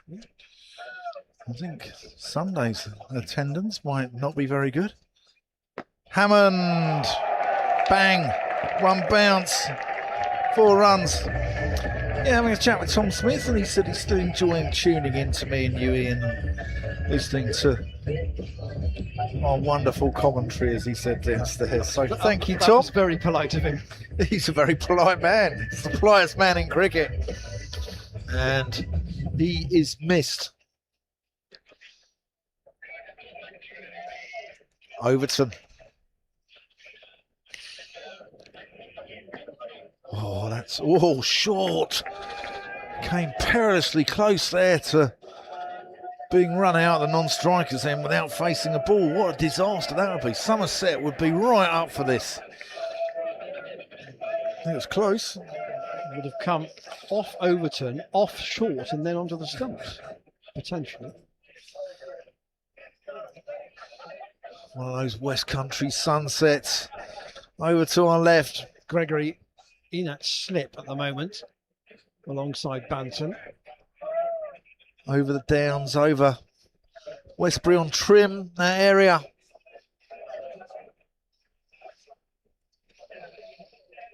Two men out at deep point and at deep square. Oh, Hammond squirted that one away. He's only going to get one. Ball goes out to Herman.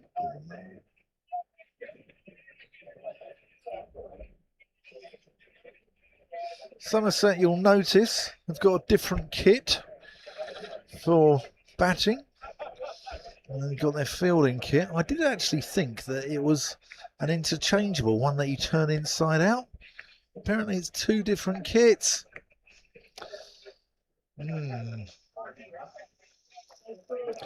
Short just tickles this one round the corner.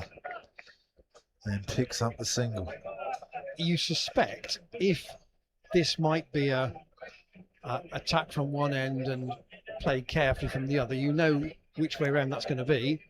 That's going to be Hammond very much on the front foot and Short trying to create a good base for his side to chase. Hammond gives himself a bit of room and crunches this into point. That completes the over. Maybe the black kit. It's to do with the blackout of the lights at Taunton last night. Josh Shaw is going to bowl the opening over from the Bristol Pavilion end. He'll know this end of the ground very well, albeit in T20 cricket he tends to bowl a lot from the Ashley Down Road end. Yeah. On this occasion he's being asked to open up from this Bristol Pavilion end. Well, Two people milling around the various food outlets, perhaps still waiting in a queue. That he's getting a few boos here. I don't like that. He deserves more than that, Josh Shaw. They went to when the Somerset innings finished. Anyway, here is Shaw bowling around the wicket to Darcy Short. And he's gone straight over Overton's head. It's not plugged and it's going to go all the way for four. Overton almost reached it. And then the ball was just ahead of him all the way up to the rope in front of the area where some of the players' friends and family sit. There was no dive from Overton. And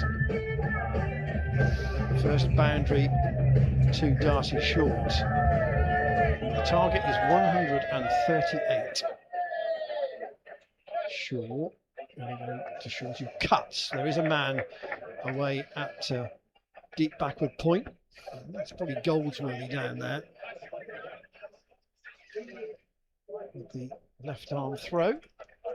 And that brings Hammond back to face somebody he would have batted against in the nets on many, many, many occasions. White ball, red ball. Still the slip in with Gregory in there as Somerset hunt an early breakthrough. Hammond goes to the same shot. Same outcome, two bounces this time, and a more convincing shot from Hammond than the one that Short played earlier over Overton, who's on the edge of the circle. But there's a gap behind, and both of them have hit it. Yeah, do you remember when we were at Cheltenham, we did a Curry 11, and it was Rogan Josh Shaw with Ian Randall and Dansack Whiting. Your knowledge of Curry's is about 3 million years ahead of mine. Shaw past umpire Harris, and then uses his feet to go outside the stump. And it's well fielded by Thomas Roux, coming in at short cover. So 4 saving 1 on the offside plus the slip.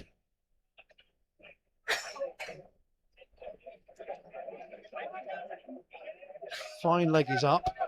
It's a big gap at mid-wicket.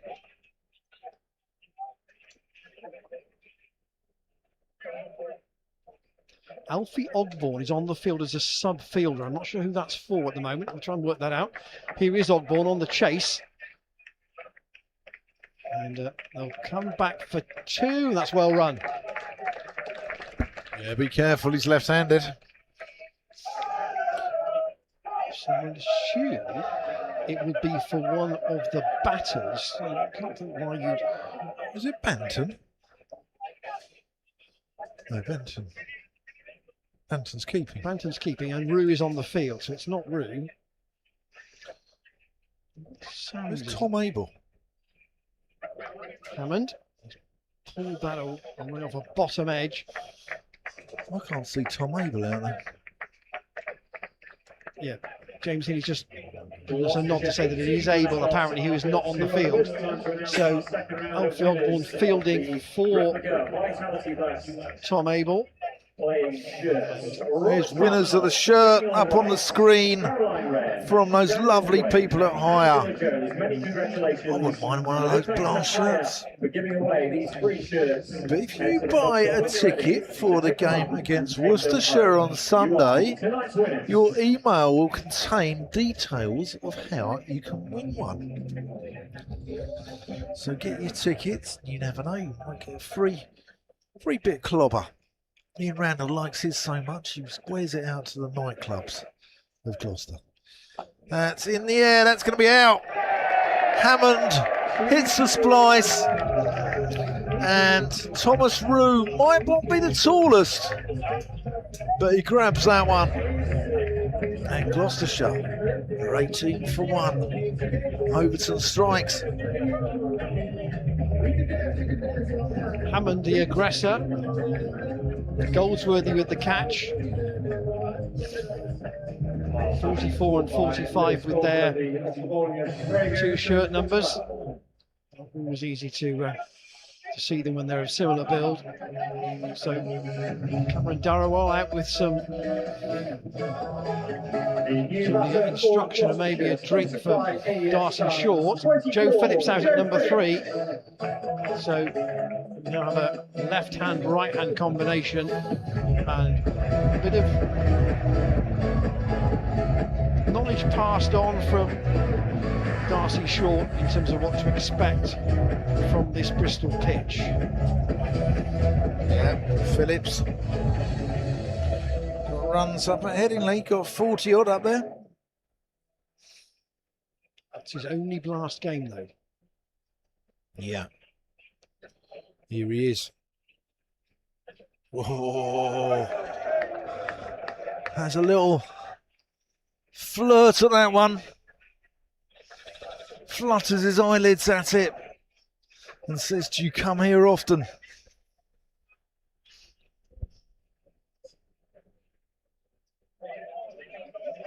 137 doesn't seem much, but you just know Somerset will be absolutely on the money right until the last delivery. Oh, they don't give up. It's Phillips off the mark with one out deep backward square to Herman. And that's why, you know, no one's done it yet, but if somebody can bat and get a 60, that's probably going to be the key to winning the game. I was having a chat with Ben Warren, who's Somerset's, was he head of marketing, or he's something. He's something there, and he's a lovely man, Ben, and he said the only problem with a total this low is one person just can win the game for you. Anyway, Short just tickles this one into the onside, but one person, you know, as you said, a 50 from one person. You would like to think that if somebody got a 50, the rest of the side could bat around them.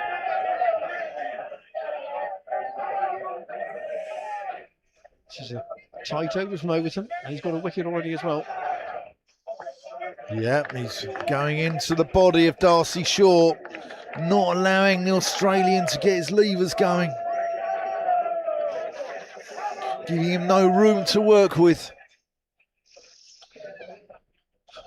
Come back to the point made earlier, though. There aren't many spin options for Somerset in their attack. Overton, Short, Phillips was on his toes there, he was on his bike. Darcy sent away.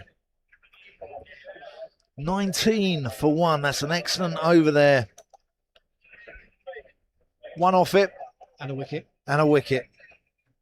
So Overton 2 overs for 7.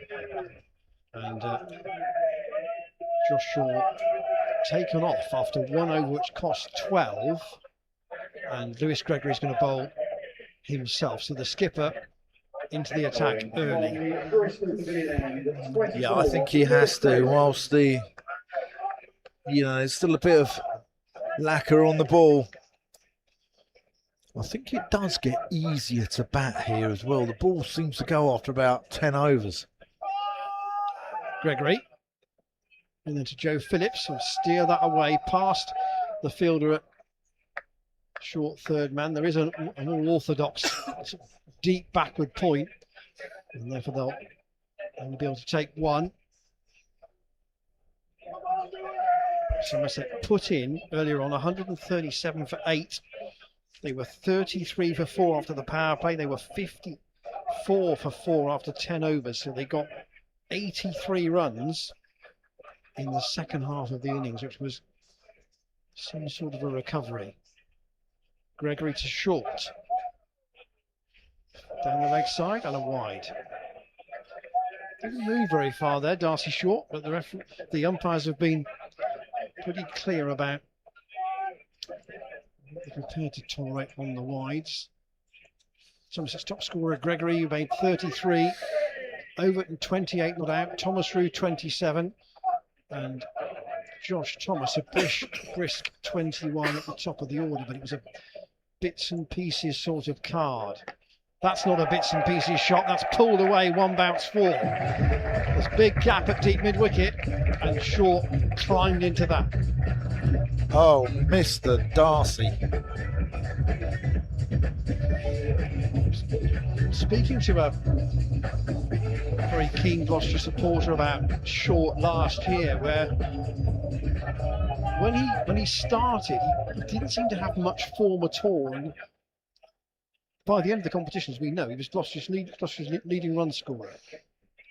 It took him some time to just work out what was going on.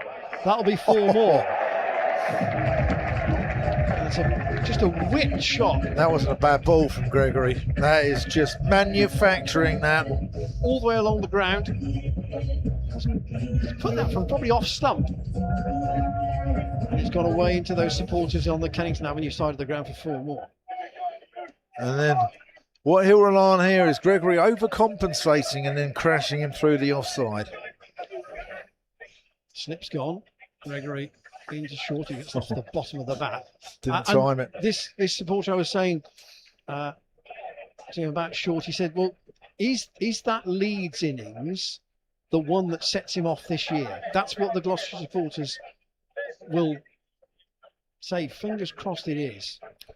Yeah, he's a feast or famine type of player, isn't he? Gregory. And again to Short. That's very fine. That'll be 4 more. May not have gone off the pad, I think. But still 4 more to the total. Gregory looking too happy with life at the minute. Gloucester should get a big over in the power play. It will give them a leg up.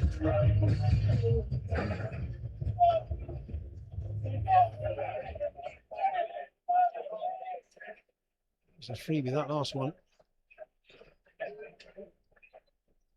And Short's pulled that again. Same answer. It's gone all the way this time. And that's just what Somerset don't need at this stage. Gloucestershire with Short climbing to Gregory in that over. The 4 leg buys and then 14 off the bat.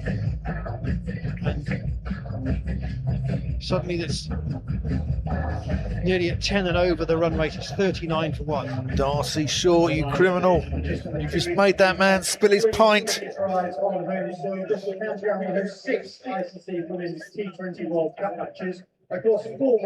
like they're going to keep going with Overton. It's not unusual for Somerset to give Overton 3 overs at the start. And they're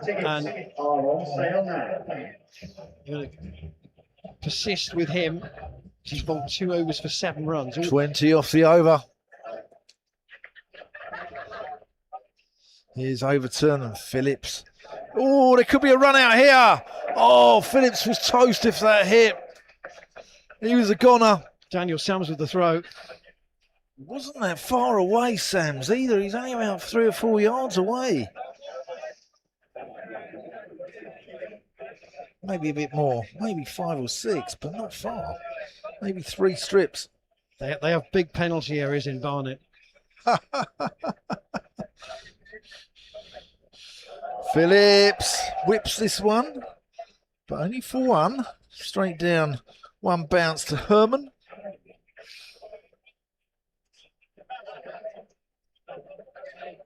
Gloucestershire move into the 40s.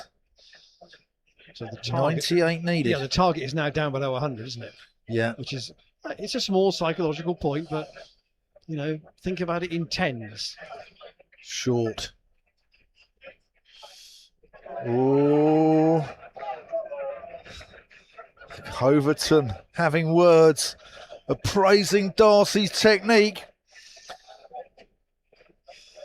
Surprised Darcy missed out on that. I thought that one might have ended up in St Werburgh's. I did think I was listening to a bit of the test match earlier on today when England was starting out in their second innings.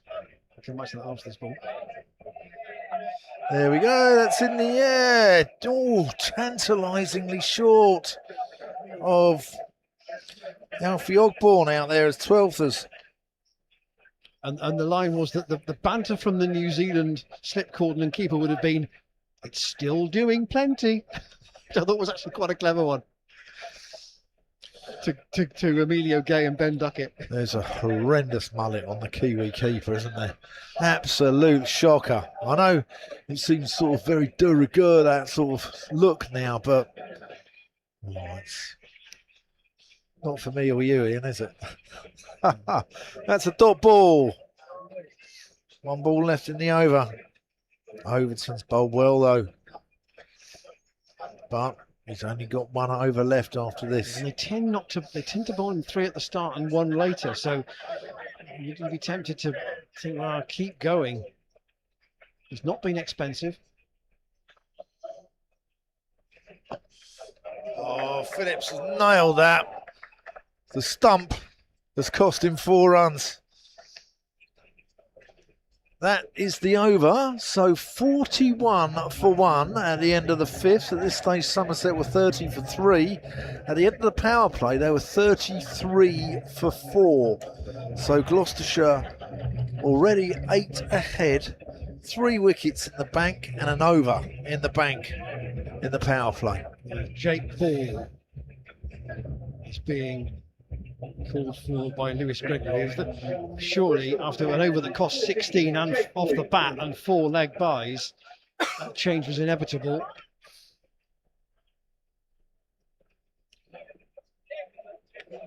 Well, he's got a problem, hasn't he? Because 30 odd runs have come from this end in 2 overs. Ball, a couple of wickets last night. Overton's only gone for 9 off his. So I think 32 have come from this end. Yes, 28 after that and 4 extras. That's right. So the experienced Jake Ball around the wicket, and that's helped away. It might be caught, but it's going to clear the fielder right on the boundary, and it will go for 6.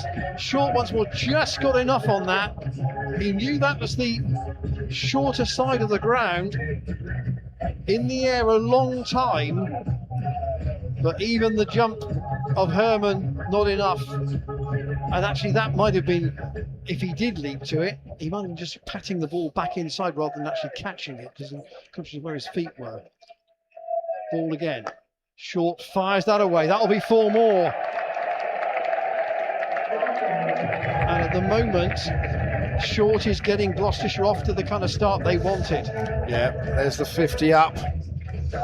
Ball too short, to short, and then too full. And it brings up the Gloucestershire 50, 51 for 1. What's Jake Ball? What variety has Jake Ball got up his sleeve? Short tries again to move that away through the leg side. That's where most of his runs have come from. He's played a couple of shots over mid-off into that area in the V up towards us in the Bristol Pavilion. But at the moment, as you can see from the run rate, Gloucestershire are well on their way. Short again, that's gone up many a mile, that's 6 more. He's picked Jake Ball up there and he's clubbed it towards the Thatchers. Whether it's gone over the Thatchers or onto the Korev Terrace roof, I'm not sure. We can't see from our position. We've got a big cheer. I wonder if it's gone through a window. Well, but Darcy, as the Australians say, is having a day out. Well, as you rightly say, Dan, all the issues are coming at this pavilion end for Somerset. 4 more. And it's just in the slot every time from Jake Ball at the moment. 4.46 in this over. The previous ball was a crowd catch, apparently. Well, if you do that at the Oval, you get £1,000. Yeah. Someone did the other night in the Middlesex game. Short faces one that's pushed a little further outside the off stump. He's got 41. Darcy Short, 41 out of 61. Yeah. Here in BS7, Darcy's having a party. So perhaps he's thought about having... Good hands from the gentleman there, the Harry Potter look-alike with the cap. So the thought of Short playing this patient 60 not out. Here's the man who caught that one in the crowd. He's obviously got good eyesight. So Overton is going to bowl through. That's a big call. Yeah. I don't think they've got much choice. I think he's got to.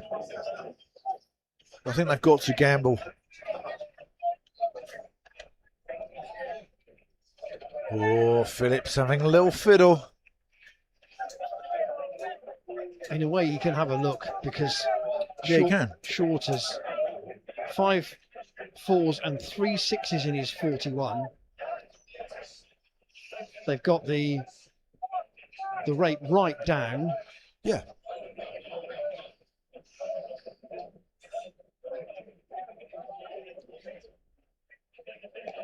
It's a better shot. Phillips. Bit of whippage through mid-wicket. What does Gregory do at this pavilion end? The last 2 overs at this end of the ground. 3 overs.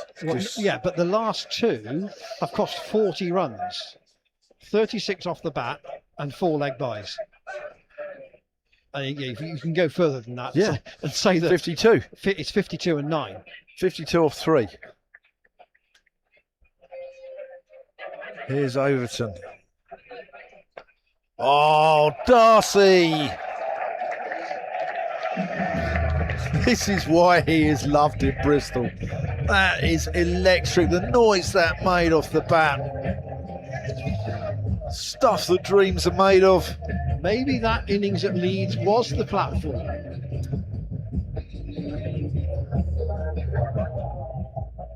He got 4 wickets as well. So I'm sure made him feel pretty good. Overton. Oh, now we've seen the biff. There's the deft touch. Day out for Darcy.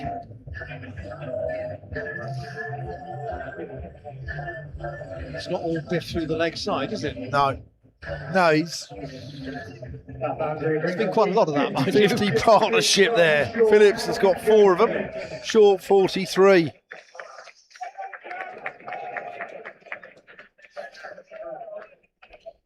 Overton.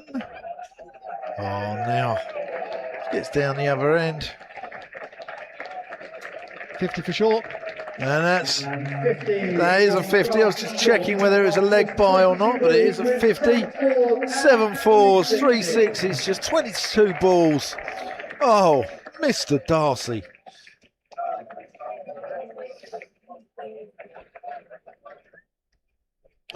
Overton.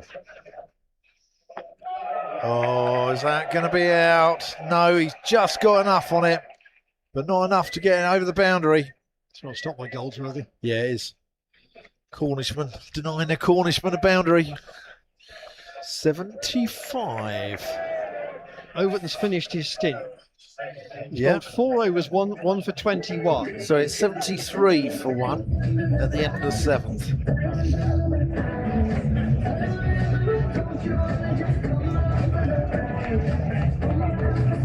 I wasn't sure we were going to see an innings like Shorts tonight on this pitch. No, I wasn't either. It looked like one where you had to graft for your runs. But when he's like on like this, he's world class, isn't he? He's different gravy. How he's not getting a regular gig in the Big Bash is beyond me. So he's got good hands in the field. He can bowl. He's 35. That's the only thing against you. You're too ageist, but that's the only thing maybe against him. Daniel Sams for the first time to hold his left arm fast medium from the Bristol Pavilion end. It's a full toss, and it's steered away by Short. He'll get a single. They've got a fielder at short, fine leg just inside the rope. What Darcy has been guilty of, though, is getting to 60 and then sort of not, going on and getting that match-winning one. And what I'd like to see him now is get a match-winning 100 here. And, he's already a hero in Bristol, but that would just cement his status, wouldn't it? He's got in, the thing is, get 100 out of 138 takes some doing. He's got enough He's dominance on the board that he could. Yeah, he's on. He's on the cards. And what can Phillips do? So there's the ball to him. Oh, the answer is he sticks it right up in the air. And there's a cheap wicket for Somerset. Joe Phillips out for 6. And Sams has a wicket, but from Somerset's point of view, not the person they wanted to get rid of.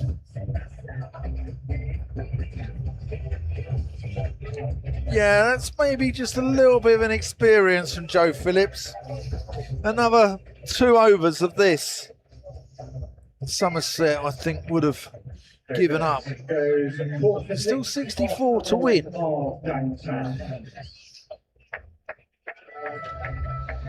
So after his 42 at Leeds, a bit of a scratchy 6 off 10 for Phillips tonight. Jack Taylor in at number 4.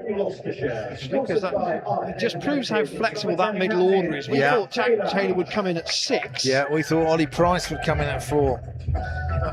Maybe he thinks, right, we've got a good start here. We want to try and push on and try and nail this early. Ollie Price, the scourge of Somerset, not out here in the win in 24, not out at Taunton in the win in 24, not out hitting a 6 to win the final against Somerset in 2024. Aided and abetted by Ben Charlesworth. When I say nail it, I mean kind of take the pressure right off. If you got 20 quickly, again, it would just give Somerset even less to work with. Yeah, but Jack Taylor, he's been around the block. He knows what he's doing. He makes some interesting decisions, but they're coming off, aren't they? I think although my screen says the catch was taken by Hammond, I'm sure that's not right. Hammond. Alfie Ogborn, I think, took the catch. Yeah, I think it was Ogborn. He was on as a sub, has been fielding for the whole of the innings in place of Tom Abel. Here is Sams to Jack Taylor. Attempted a little ramp shot, again gets underneath it without getting a touch, taken by Banton. I think we were talking about Alison Hammond, perhaps it was her earlier. Yeah, that change has been changed. It is Ogborn who's been credited with the catch. Wicket shared among the Gloucestershire bowlers when Somerset made 137 for 8 earlier. So Mr. Jack Taylor, who gets tucked up by that. This is by a country mile the tightest over from this Bristol Pavilion end in this Gloucestershire innings. Only a single off it at the moment.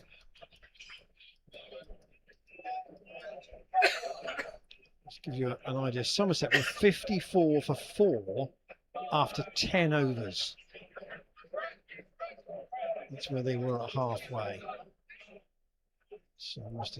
Taylor, that's cut. It was good partial stop from Ogborn. They'll get a single, but he probably saved 3 runs there. That was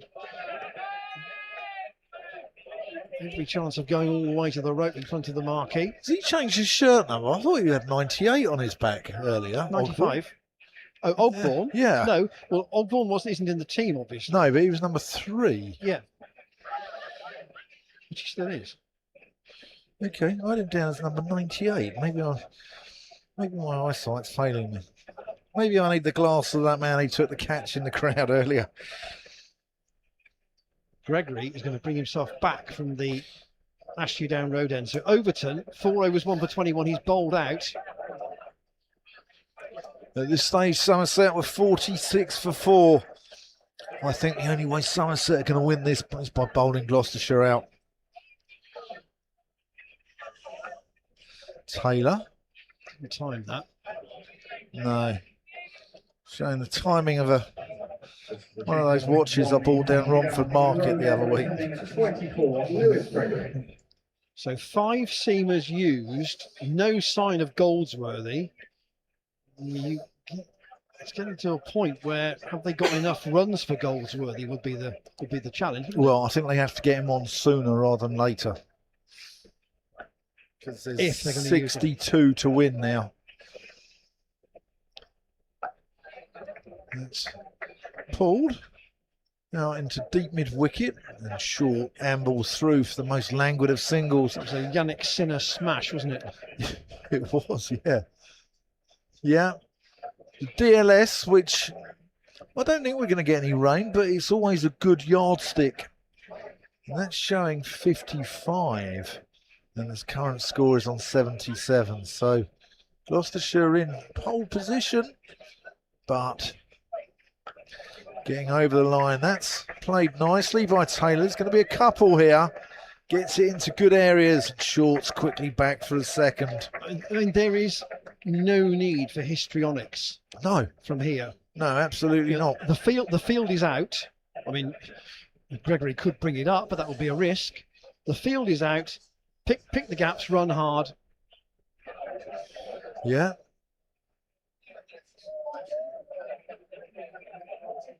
Don't take unnecessary risks. Gregory, oh, that's an unnecessary risk. Jack just needs to see. How was he not bowled there? He just needs to see his side home here, Jack Taylor. Do what his beloved Tottenham Hotspur haven't done in 2026 and win 2 home games. There wasn't much foot movement there from Taylor. Front foot rather planted.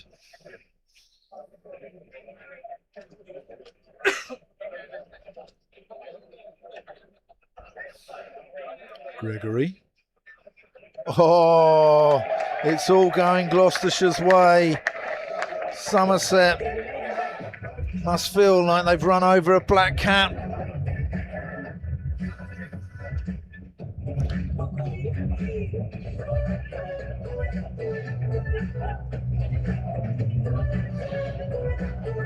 Yeah, it's not going their way at all.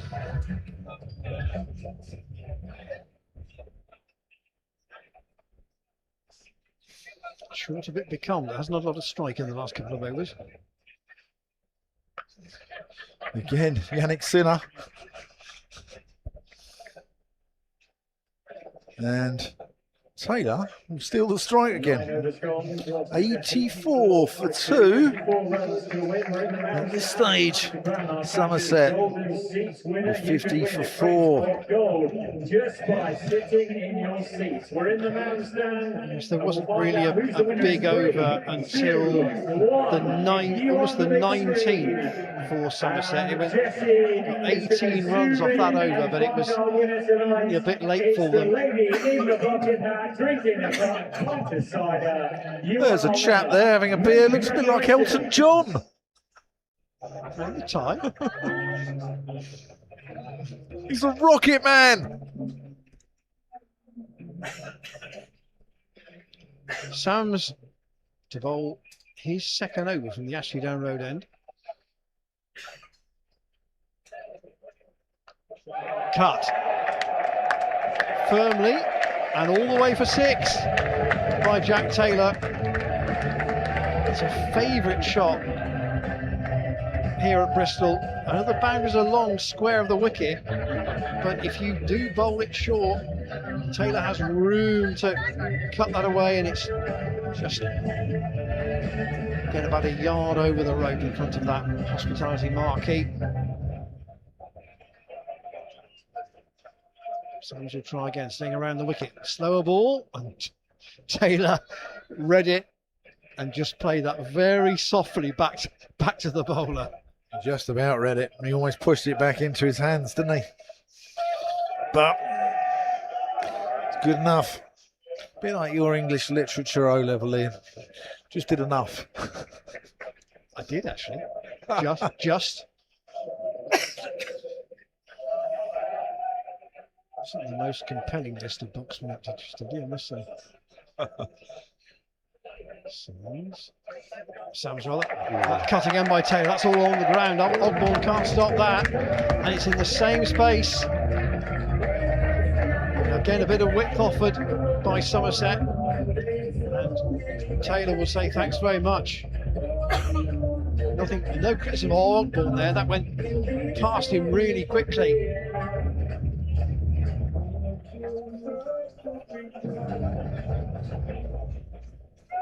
Taylor's got to 19 in a bit of a hurry. Simmons wants third man to go finer. Australian will try again. Same shot, but there is a fielder out on the rope. Jordan Herman will throw the ball in. Bit of an untidy throw. Banton. Yeah, Somerset looking a little bit scrappy at the moment.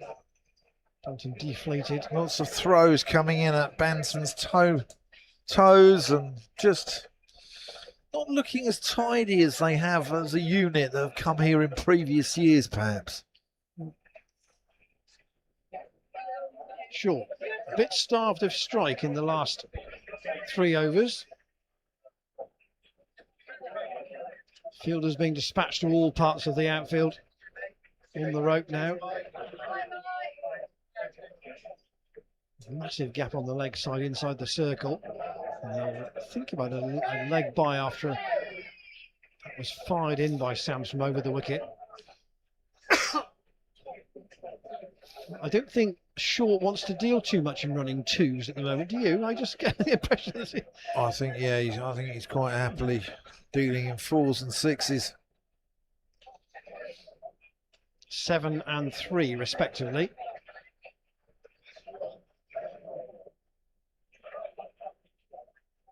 Sims onto that's cut in the air, but there is a fielder patrolling the boundary out on the rope, Thomas Root. So at halfway, Gloucestershire are 96 for 2. They have more than almost double Somerset's total at that point. They're probably a good 5 overs ahead of where they need to be at the moment. Beginning of this tournament, Gloucestershire were 33 to 1 with the turf accountants. I thought that offered remarkably good value. I'm not saying they're going to win it. There's a long way to go in this competition, but they win this one. They beat Worcestershire on Sunday. They will, if they do that, they'll be 5 and 1 from the first half. Yeah. Josh Shaw from his favoured end. But not with many runs to bowl with. No. In he comes. Shaw can't really get that one away. Good to see Josh Shaw back here in Bristol though. Gave a lot of service to the club here at Gloucestershire. And don't forget, he had, I think, 3 separate loans from Yorkshire before he signed permanently. Yeah. So, really, almost all his first team cricket was played here. He had very limited opportunities at heading there. Here he comes. Oh, Jack Taylor. That's naughty. That's a monster. That brings up the 100 as well. Gentleman in a black top throws the ball back in from somewhere out towards the fast food outlets. That's cleared everybody. Well, he needs to be careful because that's where the generator. You can't have the floodlights going out 2 nights in a row here.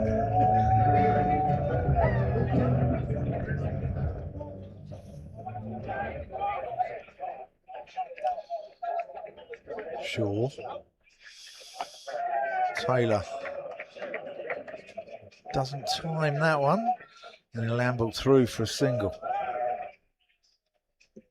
Gloucestershire doing their net run rate, the world of good here as well, which is in a healthy position anyway. Might be important. Might be Well, important. it's in a healthy position after the win here against Warwickshire. Well, they bowl Warwickshire out for 74 in 14 overs. But these are T20 sides of decent pedigree, and Warwickshire and Somerset. And Gloucestershire are doing extremely well. Darcy. I would just like to make the point that Dawud Malan hasn't played yet. No, he hasn't. No, he hasn't. And Liam Scott to come back in for the second half as well, who was, I think, the 3rd most valuable player in the Big Bash over the winter. Things are looking positive in BS7. Only 33 needed. Where's Jack going here? Flats, I reckon. Flat, yes, but not to the apartments. No, just out to deep mid wicket.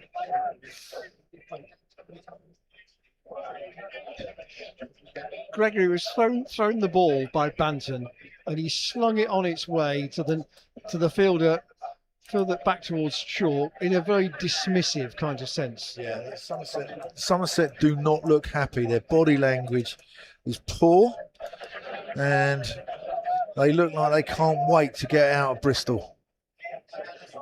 That's a bouncer, and that's going to be a wide. Josh Shaw will have to bowl that one again. I think they might. Andy Hurry and Steve Kirby and a few of the guys there might have a little chat with them in the change room here, because they haven't batted well and they haven't bowled particularly well. Well, they're a better side than you this. go back to Somerset. 2024, Gloucestershire won both games and they won the final, obviously. Last year, Somerset won both. Yeah. Sure. Oh, that's well bowled. Full. That doesn't miss Darcy Shorts off stump by much. 107 for 2 at the end of the 11th. And there, look, there he is. Bristol's finest dancer apart from Ian Randall.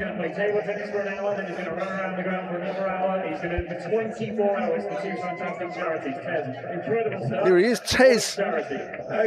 He's doing a little Tezathon as well, a little charity. He's not as good a dancer as you, though. Not like Twinkle Toes Randall next to me here. I never get wearing a baseball cap round the wrong way. You never get what? Wearing a baseball cap round the wrong way. No. This weekend, if you want to run, come along. Just don't come in outside. Anybody else, come along. So name click on the stick before you go home tonight. Let's go! Here he goes.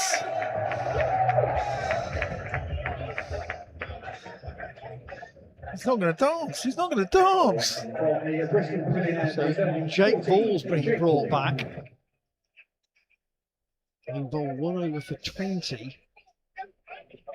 Tez, you've really disappointed me, mate. 31 to win. Jack Taylor can't reduce that as ball bowls a straight ball almost onto the body, and the Gloucestershire captain just works it onto the onside. Goldsworthy is the sole man saving a single on the leg side.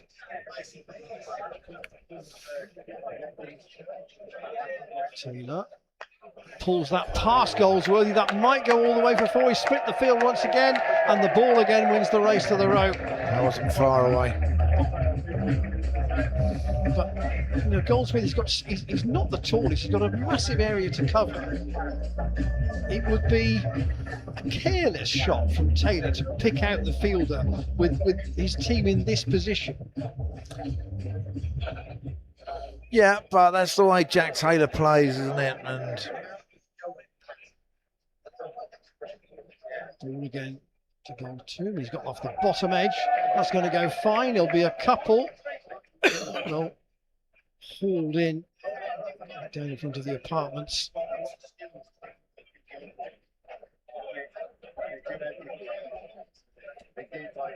Jack bowled the last over last night when the lights went out at Taunton. He was left with 4 to defend off the last ball, and Jimmy Neesham pulled it away, splitting the fielders to win the game for Glamorgan.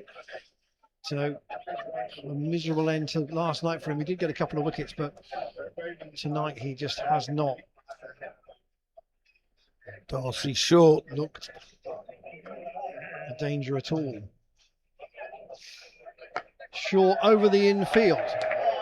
Not all the way this time. He didn't really get everything out of the middle of the bat there.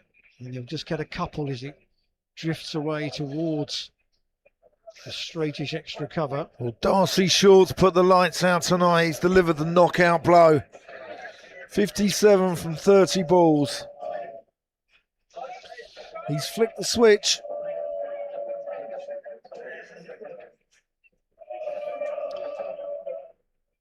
Ball sprints forward from the end of his mark to Short, who goes aerial once again. That's again going to drop in the gap.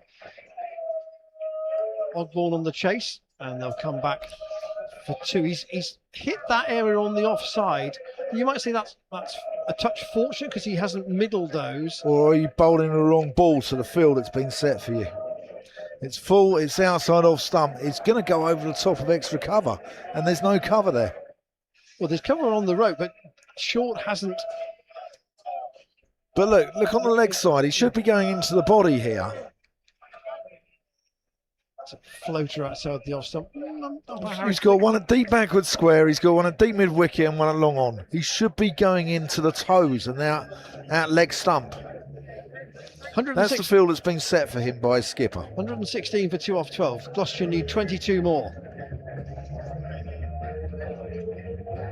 Jack Taylor might think, right, can we try and finish this in 15? Yeah, I mean they'll be looking to get this done ASAP. There's the kids having a great night. That's what it's about, the blast. Proper counties, proper fans. Loving it. So Sam's to return 1 for 14 from his 2 overs. Let's hope everyone who's been here tonight as well, you know, gets behind Gloucestershire, because they've got a real good chance in this competition. And there's some games in July. Now they've got Northamptonshire here on July the 1st. That'll be a right humdinger. They're batting really well at the moment. Yeah, they are. And then they've got Surrey here on July the 4th, which I think is a game on Sky. Saturday evening game. Yeah, it's on Sky, isn't it? And they're never an easy side. I know they're not playing particularly well, but they're never an easy side to beat, are they? And that's the other game against a team not in Gloucestershire's group. They played Yorkshire away, and the Surrey home game is the other one from outside the pool. Yeah.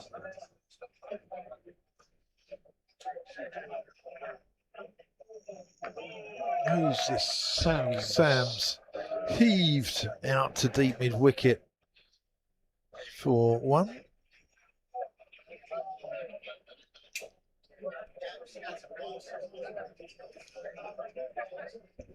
I said about Shaw not making a match-winning innings. The way to do the match-winning innings here is to actually see it through to the end.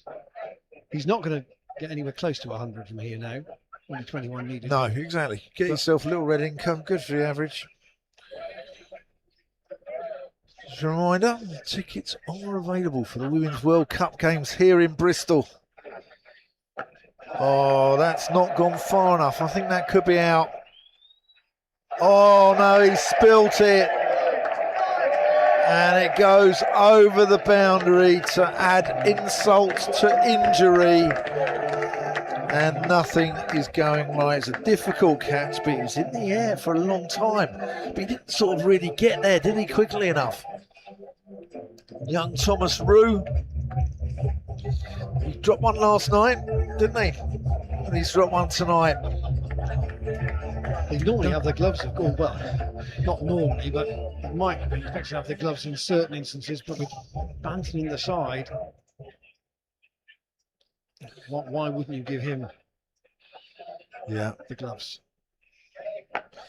That's going to be out. That's down the throat of Long On. And Craig Overton gives it the large one to the fans behind. But I think that might be a futile gesture, young Craig. He's taken the catch, just shown his number to the spectators. And he knows as well as anybody else that Darcy Short's played a match-winning hand here. He's made 63. Yeah. And he's only faced 34 balls. That's the thing. He's not chewed up a lot of deliveries in the innings. And that leaves Ben Charlesworth to come out and try and accompany his captain and get Gloucestershire over the line. Yeah. Second wicket for Daniel Sams. He's bowled pretty well, I think. But it's too little, too late for Somerset. 17 to win. 7.5 overs, 7 wickets in the bank. They were probably in trouble from the point at which the 4th over cost 20.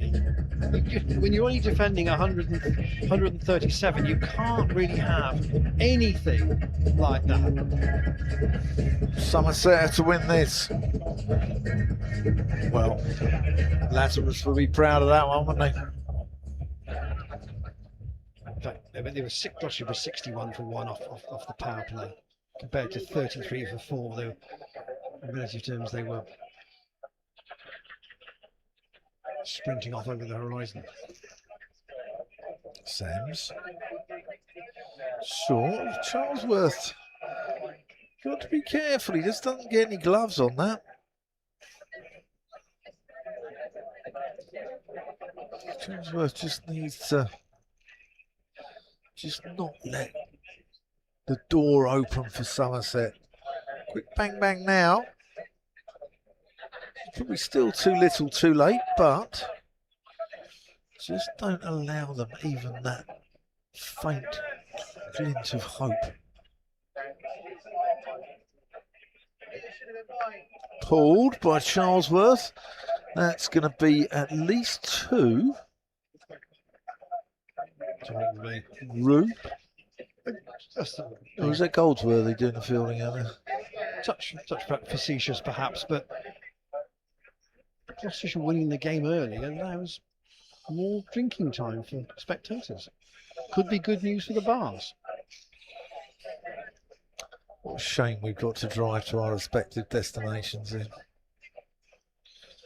Otherwise I'd buy you a dry sherry.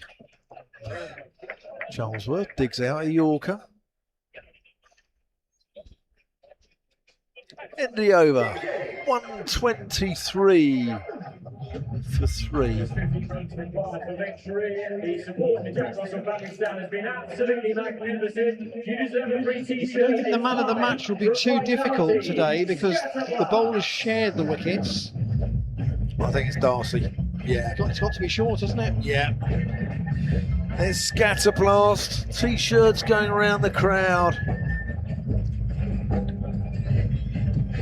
Jake Ball's too keen about having to bowl this next over from the Bristol Pavilion. He's bowled 2 overs for 29. Sams has bowled 3 overs, 2 for 21, which is, compared to everybody else, a good effort. Overton bowled well at the outset.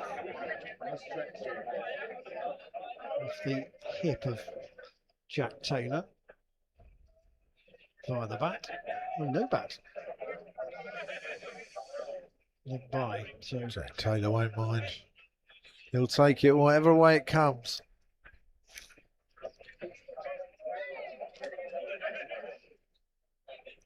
You know what, Jack Taylor, whatever he's doing as captain, he's working, isn't it? not had a lot of... Who'd have bowled Darcy Short up at Headingley? This Who'd have opened with Ollie Price and Winkle out Johnny Bairstow? Who'd have batted himself at 4? Obviously felt he needed some runs. He hasn't got... This is just equaling his highest score of the tournament. Yeah, but this isn't the place to experiment in the West Country Derby. Jack Taylor has got the nous to do it, and it's coming off. You and I said at the start of the evening, Gloucestershire were perhaps a touch fortunate at Leeds, where they went in a bowler short and got away with it. Yeah. And they couldn't afford to go in a bowler short tonight. They've changed Miles for Darrowell, and that's proved to be a good selection. Up in the air off Charlesworth's pad. No appeal. And Gloucestershire still need 14. But this will, if they can do it reasonably quickly, again improve the net run rate, which might be important. Remember, 3 groups, top 2 from each group, and the 2 best third place teams go into the knockout stages. Ball again. Charlesworth goes, oh, that's aerial. That could be out too. It's going to drop safe just. Oh, he's nearly nutmegged him. Thomas has nearly nutmegged Overton. Booted it past him. 2 of them on the chase for it. Josh Thomas probably the closer of the 2. But a touch fortunate from Charlesworth to still be there. But he can afford to take a chance in this situation to try and finish it quickly if Gloucestershire can. On the 14th over. That's down the leg side. That will be 6. That's gone a long way. But then he was going to catch that on the full into the car park. And it's a no ball. That's gone a whole field. And it's a no ball. So, well, it's a front foot no ball or not, I don't know, but it wasn't over waist height. He overstepped. So I thought you said that's a Jake ball. He's not had a happy evening. So a free hit to follow. That we need a new ball first. And Gloucestershire within 1 blow of winning this. I said 15 overs. He might do it in the 14th. It's a big hit from Charlesworth.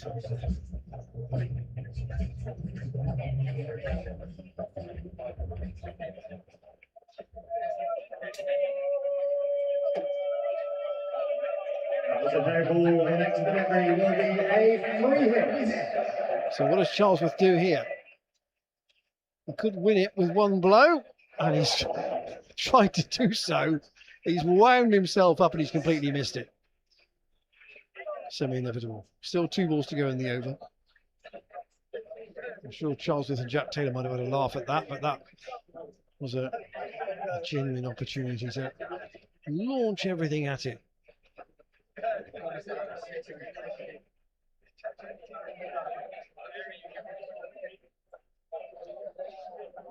He's conceded 38. He's only in his 3rd over. 5 to win. Charlesworth would steer that down to 3rd man for a single. So well, Jack Taylor that will be took the end of the over. Jack Taylor took the catch here against Warwickshire to clinch the game. He took the catch up at Headingley to clinch the game. Would he hit the winning runs against Somerset? Well, he's not on strike at the start of the 15th, but Gloucestershire only need 4, so Charlesworth has got to give him the strike, and if that's going to happen, who is going to bowl from the Bristol Pavilion? And either way, I think it's going to be Dan White who's going to be describing the Gloucestershire win to you, and Josh Shaw is going to bowl what might be the last over of the match. Party time in Bristol.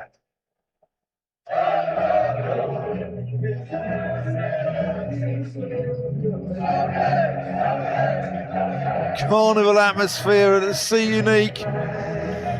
Gloucestershire. We've done really well tonight, actually, with the weather, must be said. Yeah, and Gloucestershire have There was some absolutely nailed this West Country derby. dark stuff lurking about on the forecast earlier in the week.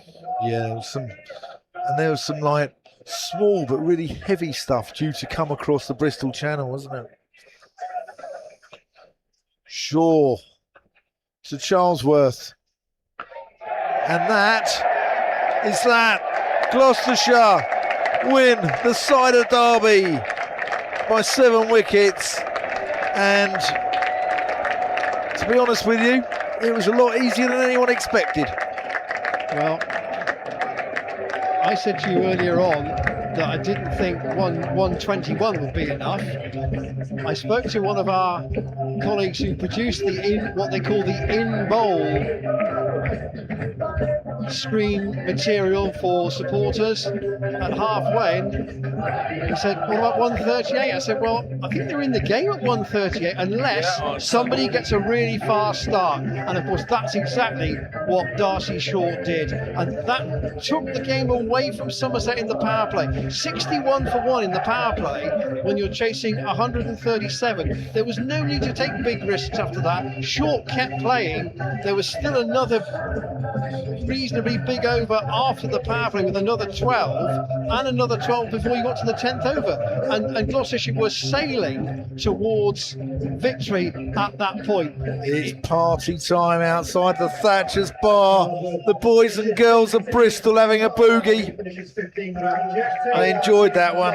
Jack Taylor equals his best score in the competition this year with 34 not out. Ben Charles was with him with 15 not out at the end. We'll see how the other scores pan out today and indeed on Sunday to see where Gloucestershire will be in the group at the end of the first block of games.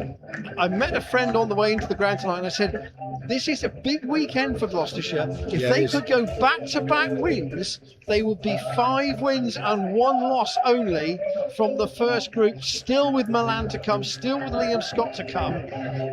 They could be in a really strong position in terms of qualification for the knockout stages. The nub of the day, Gloucestershire won the toss. They decided to field first. Somerset 137 for 8. They had a bad start. They ran it a bit towards the end, but 27 from Thomas Room, 33 from Lewis Gregory, and 28 not out from Craig Overton gave them little more than what you would call a workmanlike score. I think Gloucestershire may have a very nice conundrum to have.